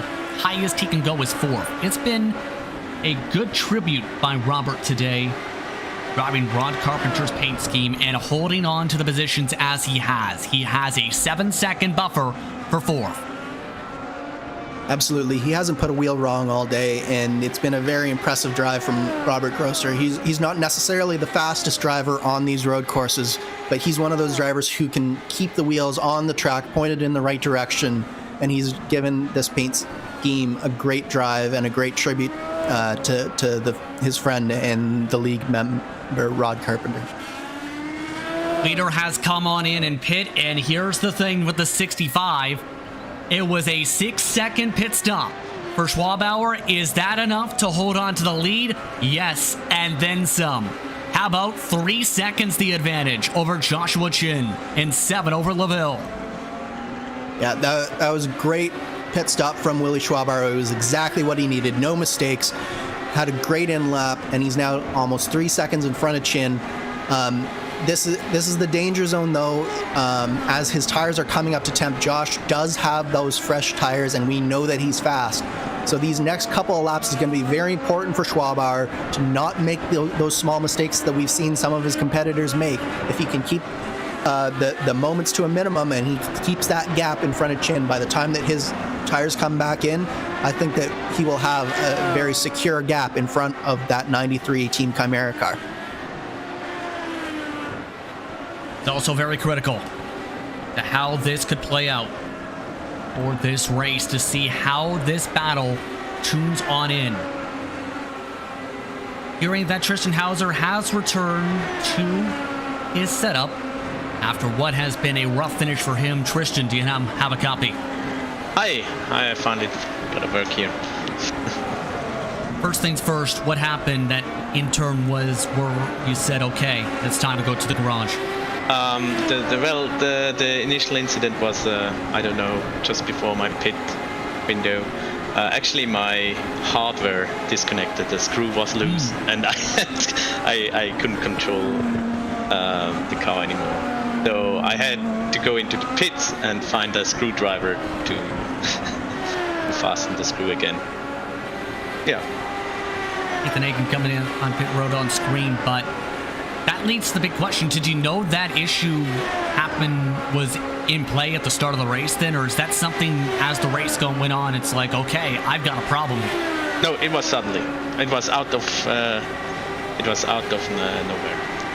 I think it was turn number 5 when I had to steer a little more or used a little bit more force, and then the suspension just gave loose. Suspension of the steering wheel.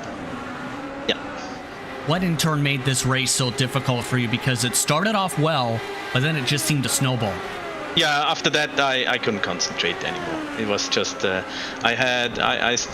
drive in VR, and after I picked up the screwdriver, the VR center position was off, and I was driving over my shoulder almost. And then I fixed that one point, but I was just, I think, energy was gone, and it could. So on that note, there's one more road course race in the campaign. Your thoughts for the final road course coming up in a few weeks? I don't know. I might be working, so I work on weekends, and so sometimes it might be that I'm not taking part of. But otherwise, I would be glad to practice for that race and show that I can finish the race. Thank you very much for your time, Tristan. Thank you very much. Have a good one. Tristan Hauser, you too.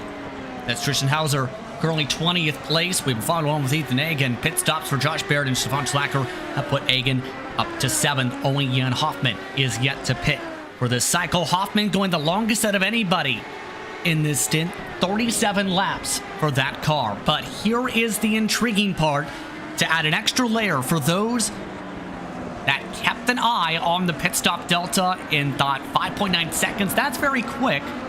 Schwabauer did not take tires, Andrew, and if you're some of the crew members for Joshua Chin, like Jason Brophy and company, your ears perk up to that saying, we still have a shot. Absolutely. That's a very interesting call from Willie Schwabauer. I'm not sure that I would have made that call, to be quite honest. As we've seen that Chin is putting those fresh tires to good use. He has already closed up a full second on what Willie Schwabauer had coming out of the pits, and there's still 15 laps to go. So I'd say that this race is still very much on, but Schwabauer must be confident that he's able to keep Josh Chin at bay even on the very used tires. But it'll be very interesting to watch these last 14 laps. Egan, by the way, has cycled to 6th, right in front of Hoffman by 2 seconds. Lost at least a second, nearly running over the back end of lap traffic. And they are on the same straightaway. In fact, just a little bit ahead of the current race lead fight as well. So this battle could be a factor for what happens to Schwabauer in turn. So this whole cluster of the track is about to have a lot of popcorn overflowing from the popcorn buckets for the next 13 laps coming up this time. And this is exactly what Schwabauer did not want to see, is all of this lap traffic cutting into his gap over Josh Chin, especially because he does have those used tires on. So he's going to have to use up more tire, and he has less grip to deal with these lap cars than Josh Chin does. So I think that you're already seeing that Josh has closed up another second that lap alone. So Josh is coming, and that has really put Willie Schwabauer on the back foot. And it's going to be even more complicated as we see Jan Hoffman getting out of the way very nicely for Josh Chin. It's going to be very interesting to see as they come up to the and Josh Chin! Oh no! Josh Chin did it again! A third mistake of the race! All of these moves are self-inflicted by Josh Chin. I hate to say it, but he really needs to just take a deep breath, and he needs to know that he doesn't have to press quite this hard in order to get back up to Willie Schwabauer, and hopefully his team is sort of communicating that to him, that hey, Schwabauer is on these older tires, and he has someone sort of giving him this information. But it's clear that he's been pressing at 10/10ths for most of this race to stay with Willie Schwabauer, and just some of these instances are just him pressing that little bit too hard, and he's making these small mistakes, and it's costing him this race. We have to see how this fares out with a car spun around. That assumed that is spun around down the front straightaway for AeroX. Just out of the path of Josh Chin, and boy oh boy, that could have been close for that race lead fight too. Yeah, just too much power coming out of the last corner. You have to breathe the throttle and be very careful coming back onto it, because the track is changing pitch and it's changing camber there. And he just a little bit too much throttle, and round he goes. But Josh Chin and Willie Schwabauer are navigating this traffic really well. It does look like that Schwabauer has now put Ethan Egan one lap down, and Egan did not put up very much of a fight, so I suspect that he will do the exact same as Josh comes up to the back of him as well. This is going to become tense, let's put it that way. Schwabauer looking for the victory, currently leads by 2.1 seconds. 12 to go, coming up to 11 this time by through the carousel. And for Schwabauer, he's shown pace throughout the campaign. And right now, this could be his first victory of the season at the road courses throughout the campaign. Keep this in mind. Phillip Island, 18th, had a DNF. Long Beach, 8th. Watkins Glen, 4th. Infineon, 5th. He's had decent pace, but this is the best we've seen him position-wise at this point of the race at a road course. Yeah, and that 5th at Sonoma really belies how well Schwabauer did run that race, because he did have to come back from the tail end of the field, and he passed more cars than any other driver for position in that race, and did a fantastic job. So I think what we're seeing here is Willie Schwabauer has really started to figure out these cars on the road courses, and he's a legitimate contender to the likes of Josh Chin, Ethan Egan, and Lucas LaVille at any given road course that we go to these days. Chin's been let go now by Egan. That has intensified the battle for 6th. Chin is still 1.8 back in closing. Here's that fight. Egan, you can tell, is pushing hard. Tire smoke coming up more so from Chin than Egan. But Hoffman looking to try and rip away a spot from Egan if he can keep within distance. Yeah, and Hoffman knows that his teammate Lucas LaVille is in 3rd place right now. So he knows that if he can get back around Egan here, that'll be huge for Lucas LaVille's championship hopes. Just those few more points could make a difference with the battle so close this late in the season. We're now under 10 laps to go, coming up to 9 this time by. How will these fights fare out? That's the big question. The race lead stays within 1.8 seconds. And live standings, right-hand corner of your screen. If this sticks the way it's at, Egan would still be in a decent position standings-wise. LaVille, though, would chomp that gap down significantly. You can see within just a few points, Chin would still be a wide margin away from Egan. But it's not as much as LaVille was looking at early on in this race. So Ethan Egan has done a good job of getting through this field. Obviously, there was that one incident with Jamie Wilson, but other than that, Ethan Egan has done a great job of getting through this field and minimizing the damage that Lucas LaVille could potentially have done to his championship hopes. Meanwhile, Lucas LaVille has himself run as good a race as he could possibly have hoped for, I think, today. This is setting up to be a fantastic fight, I think, between Ethan Egan and Lucas LaVille, right down to the wire here. And Josh Chin is not out of it yet. Worth noting in Sector 3, 2 drivers have just gone off. Simmons, along with an additional car, and Saunders. 2 separate incidents these drivers will have to potentially dodge in that sector. Also, Carl Bogle will have to take an additional pit stop. He has just reported over the radio. A rough race for the 76. It's currently 17th. Race lead stays 1.7 seconds back now within the final 8 laps of this race. Egan still able to hold on and defend with all this. Keep in mind with Schwabauer, we've seen with the live points too, he gains 3 positions with where he sticks. That is a significant gain for Schwabauer in the end for the standings. Absolutely. And all is not done and dusted for the bottom half of the top 5 in the championship either by any stretch of the imagination. You look at the likes of Andrew Wood, Willie Schwabauer, these guys are all fighting for those last few positions in that top 5. So we have championship implications for a number of these drivers here today, not the least of which Jamie Wilson, obviously, with that 19th place finish that he will end up with. Is a big blow to his bid towards the top 5 of the championship. So it's been a fascinating race to watch, Justin, and there have been championship implications with a lot of different moves here today, and a lot of drivers have boosted their championship hopes, while some have caused them to take a little bit of a hit. One more car off. You see, that's the 96, who is off in the sand trap and is continuing to back away from the track to make sure there is enough space to rejoin. Do not want to rejoin in that specific part of the circuit, let's put it that way. With some of these race leaders, that lead has stayed 1.4 seconds now, down to 7 laps to go. Egan still holding on to a 1 second or so buffer over Hoffman. Simmons and Egan have also closed up for 9th position, and keep in mind, the second biggest mover of the race is Simmons on the day. Yeah, Egan and Simmons have both done a good job getting through this field. They both had a few moments here and there where it wasn't their finest, but at the same time they've regrouped and gotten through this field.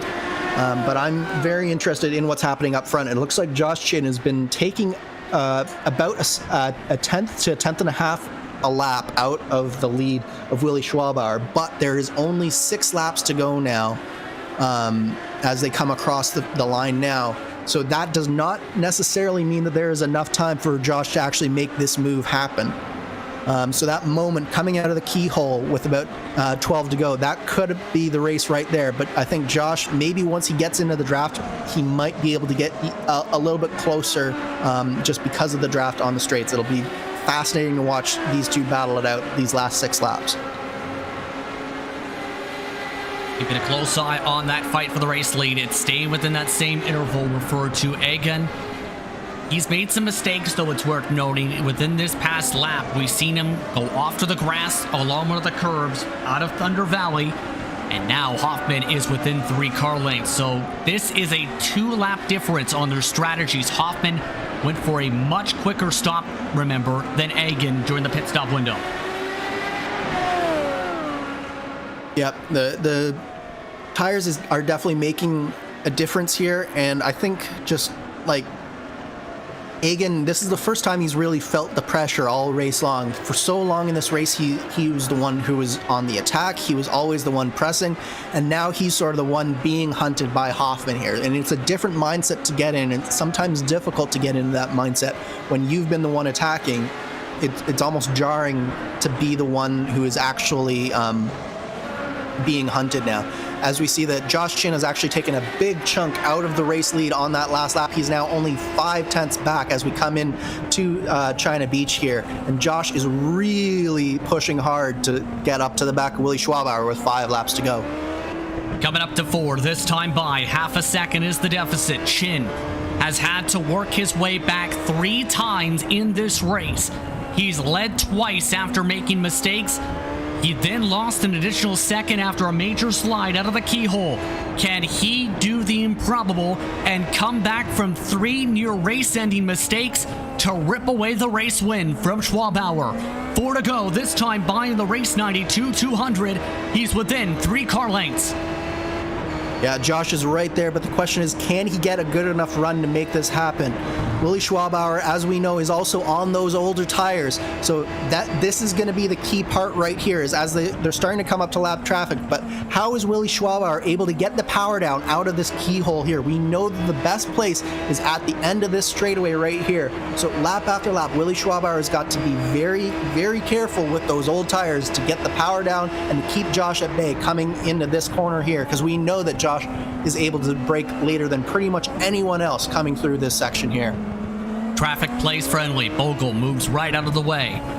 They do have another car just up the road in Gingerard, who, remember, has been a factor in some of these battles throughout the day today, including the race lead. Coming up to 3 to go. Chin struggling to eat into the 4 tenths. Will he try and send it hard on the brakes to close it up? Yes. A little bit more speed to the carousel. Nearly locks up the brakes yet again. Yeah, he's picking up the inside tire just a little bit, so that tells me his dampers are a little bit off in terms of settings, but it won't be affecting him. Clearly, he's able to get the car working really well.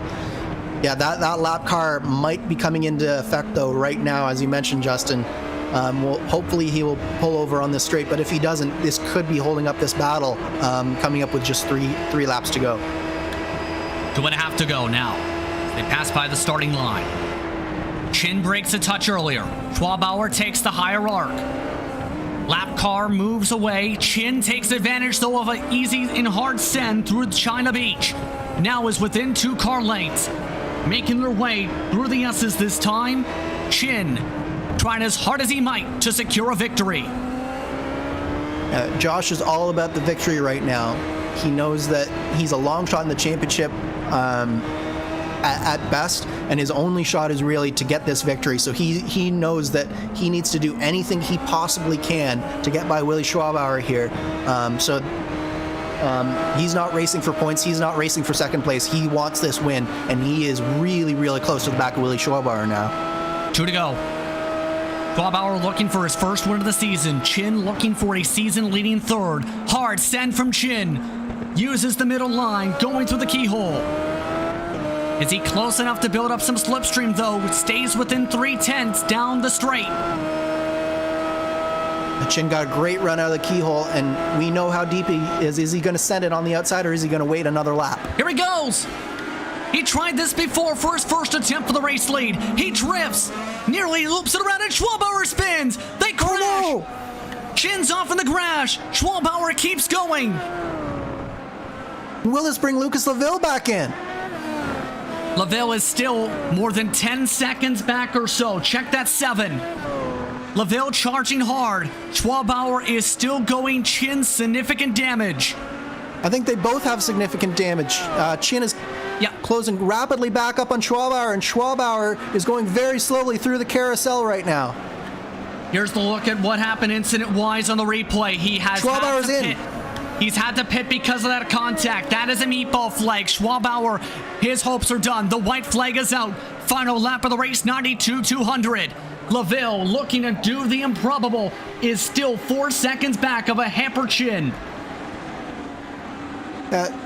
I honestly think that there was some netcode involved there. I hate to use the word netcode, but I think that that's what we saw. The car just stepped out on Schwabauer after Chin had that moment there, and I think that there was just a little bit of internet contact, and it's just one of those things. It's ruined a great finish for us, but Josh is looking like he's gathered it up just enough, and he's got enough car underneath him that he should be able to take this thing home. For Joshua Chin, he spun around just about 3 times today. 2 times from the lead, once while trying to close up to Willie Schwabauer in the closing stages. Now, despite smashing into his side pod with Schwabauer spinning around, Chin will take the lead for wins on the season. Joshua Chin wins the race 92-200. What a race from Josh Chin, but my heart goes out to Willie Schwabauer. It really does. He did so good for so long in this race, and he just did not deserve to have that happen to him, but that's racing sometimes. An unbelievable finish, as you just seen Logan Simmons had to tow. The rest of the drivers coming across the stripe now to close things out. What a finish to this race. I don't think we were expecting that to be the way things broke down to close things out, let's put it that way, as the number 8 machine will be among the last of the drivers to come across the stripe to this one, 13th on circuit. Schwabauer will not even take the checkered flag.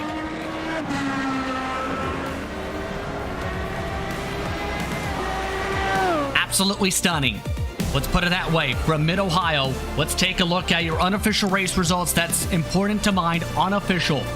Chin wins after a crash. Coming to the white flag, Lucas Laville takes home second. Robert Groscher rounds out the podium, with Andrew Wood coming home in 4th. Willie Schwabauer finishes the first car 1 lap down in 5th. Egan, Hoffman, Baird, Aiken, Schlacker round out the top 10. Hearing from Schlacker, he did not take tires the entire race and goes from one of the drivers not able to qualify to a top 10 run up 10 spots.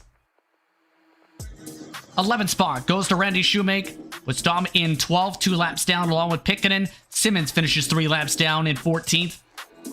And Garrard finishes 14th and 15th, rather 4 laps down with the 96 in 16th. Bogle 17th, last car running was Saunders in 18th. Jamie Wilson flipped upside down for Team Chimera, finishes 26 laps down, 19th. Christian Hauser had just about everything fall apart for him technical-wise today. As talked about with him, he finished in 20th. The last drivers on track were Marshall Stanley and Don Day. They did not finish today's fireworks show of a Race 92 200. And Chin burning this down, and we've seen him celebrate backwards, but also celebrating too, is Robert Grosjean as he brings the tribute car to Rod Carpenter in for a podium finish. What an emotional time for the classic IndyCar series today and for the Carpenter family. Chin now making his way over for one final salute to the 28 machine as well in the celebrations here at Mid-Ohio.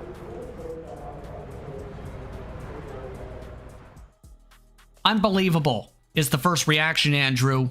Your thoughts on how that broke down, because that is unreal on how this has turned around as we take a look at the live points and how all of that has changed things to the point where the gap for Egan and LaVille is down to 11.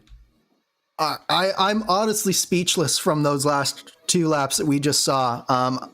Our standing graphic had him had Willie Schwabauer in 5th, I believe. I do think that he's actually going to be at the end of the cars 1 lap down, so I do think that he ends up in 10th position here today.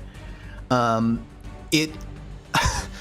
don't know what we just saw, but it was one of those things, I think, that just it happens in internet racing sometimes, and it's so unfortunate for a guy like Willie Schwabauer. But looking at the championship now, Ethan Egan was able to get all the way back up through the field, get that 5th place finish. That's going to be very key for him in keeping that Lucas LaVille at bay there. Lucas, with the last lap drama, gets that 2nd place finish here today. Great run from Lucas on a road course.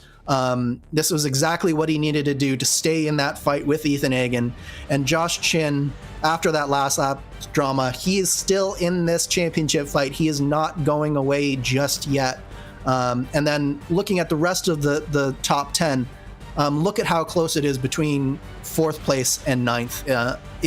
Any one of these drivers could potentially end up anywhere in any of those positions as we finish up this year here. An unreal finish here once more at Mid-Ohio. The fireworks definitely came out to play in this one. The reactions, I think, are going to be electric. Let's put it that way. Josh Chin now joins us, and Chin, I'm not sure how to phrase this.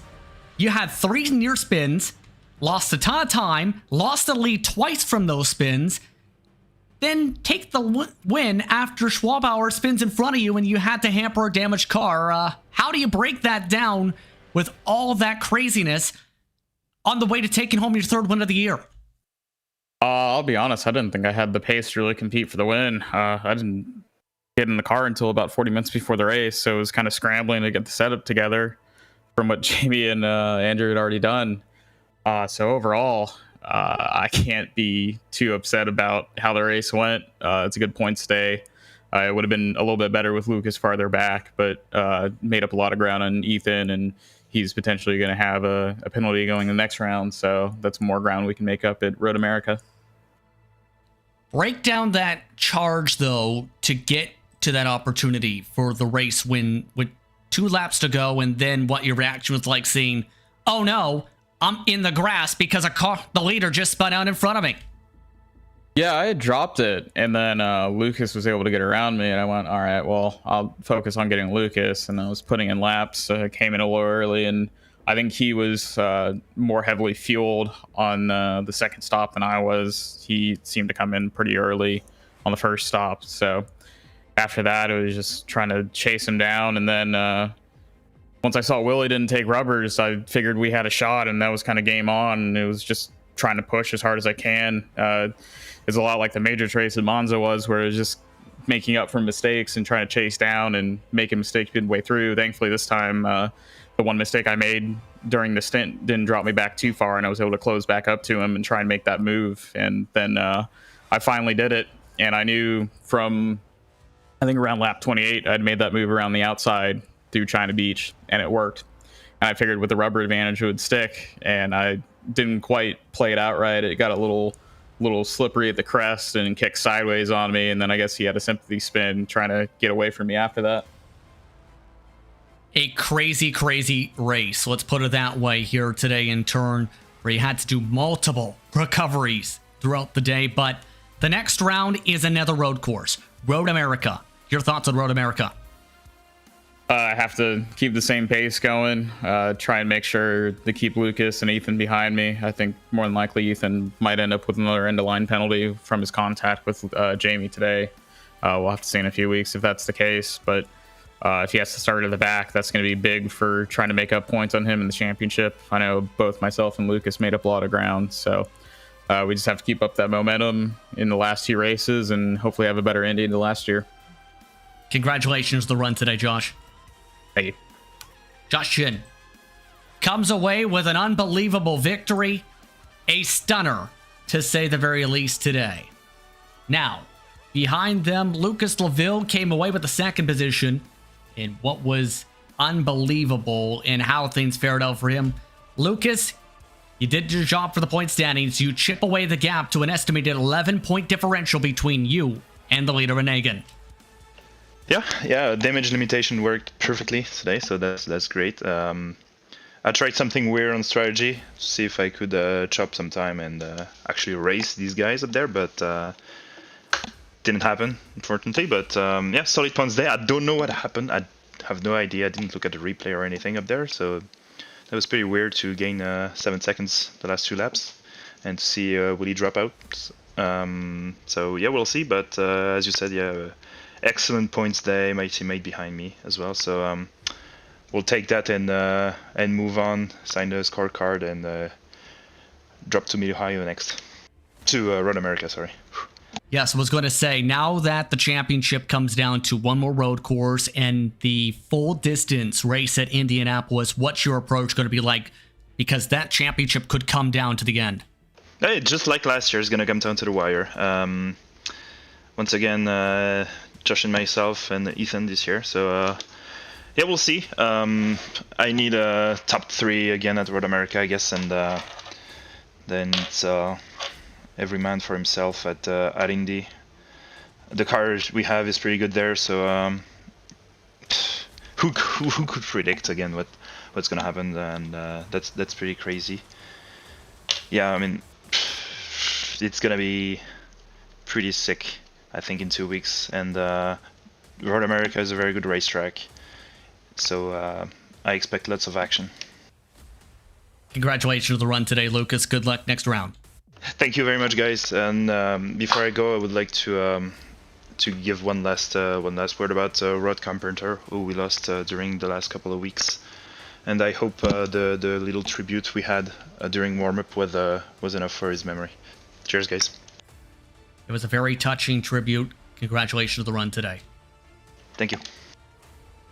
Lucas Laville came home in second, and speaking of that tribute and the car being rammed by Robert Grosjean today in his honor, he is also standing by, and it's pretty fitting that Robert did make it to the podium today for this race. Let's bring in Robert Grosjean. Robert, no, it's a very emotional day running with the same number and paint scheme as Rod Carpenter. You drive it to the podium. Oh yeah, that came unexpected a little bit, I have to admit, but I'm very happy about it. Yeah, it's very nice that on this very occasion here, I was able to bring it home in third. Just very fitting for the whole thing that we had here today. Absolutely, and of course the tribute was something talked about at the start of the broadcast. It was touched upon from Lucas Laville. It was also that touching moment, too, that seemed to put that tip at the end with Joshua Chin giving one final salute, too, after his celebration. Oh yeah, absolutely. From my part, that was a very spontaneous thing to go there and do some donuts also. There's no way I didn't want to take the spotlight away from Josh, who won the race. But it was very nice seeing that he then came for this final salute there at the start-finish flag post. I really liked that, and I'm so sure that Rod's family also will love to see it. Now, I want to ask you one quick question for the next race. Road America, your thoughts, 50 laps on that mark.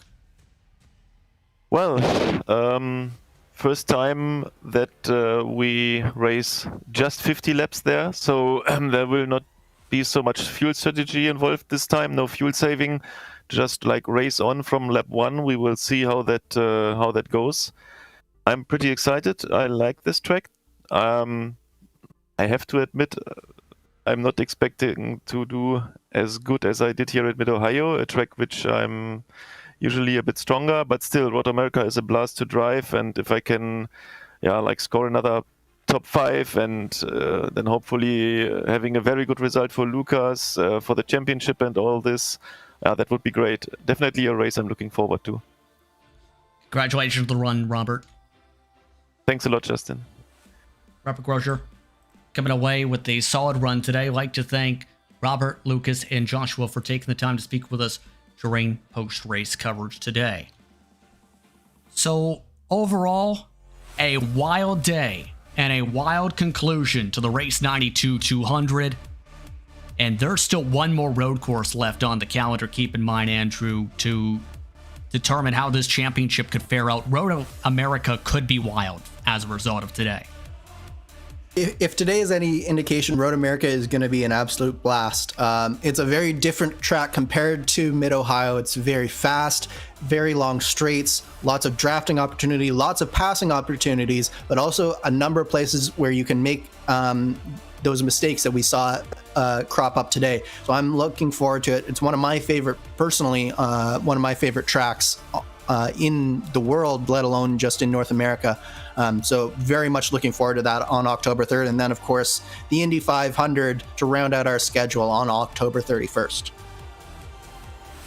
An incredible closing to the campaign. You don't want to miss it. Let's put it that way for the Classic IndyCar Series. But on that note, we'd like to thank you for tuning in for today's exciting action from Mid-Ohio Sports Car Course on Virtual iRacing. For our producer, Hugo Wees, for Andrew Kinsella, I'm Justin Prince saying so long. Enjoy the rest of your day. Congratulations to Joshua Chin. He's your winner of the Race92 200 for the Classic IndyCar Series from Mid-Ohio.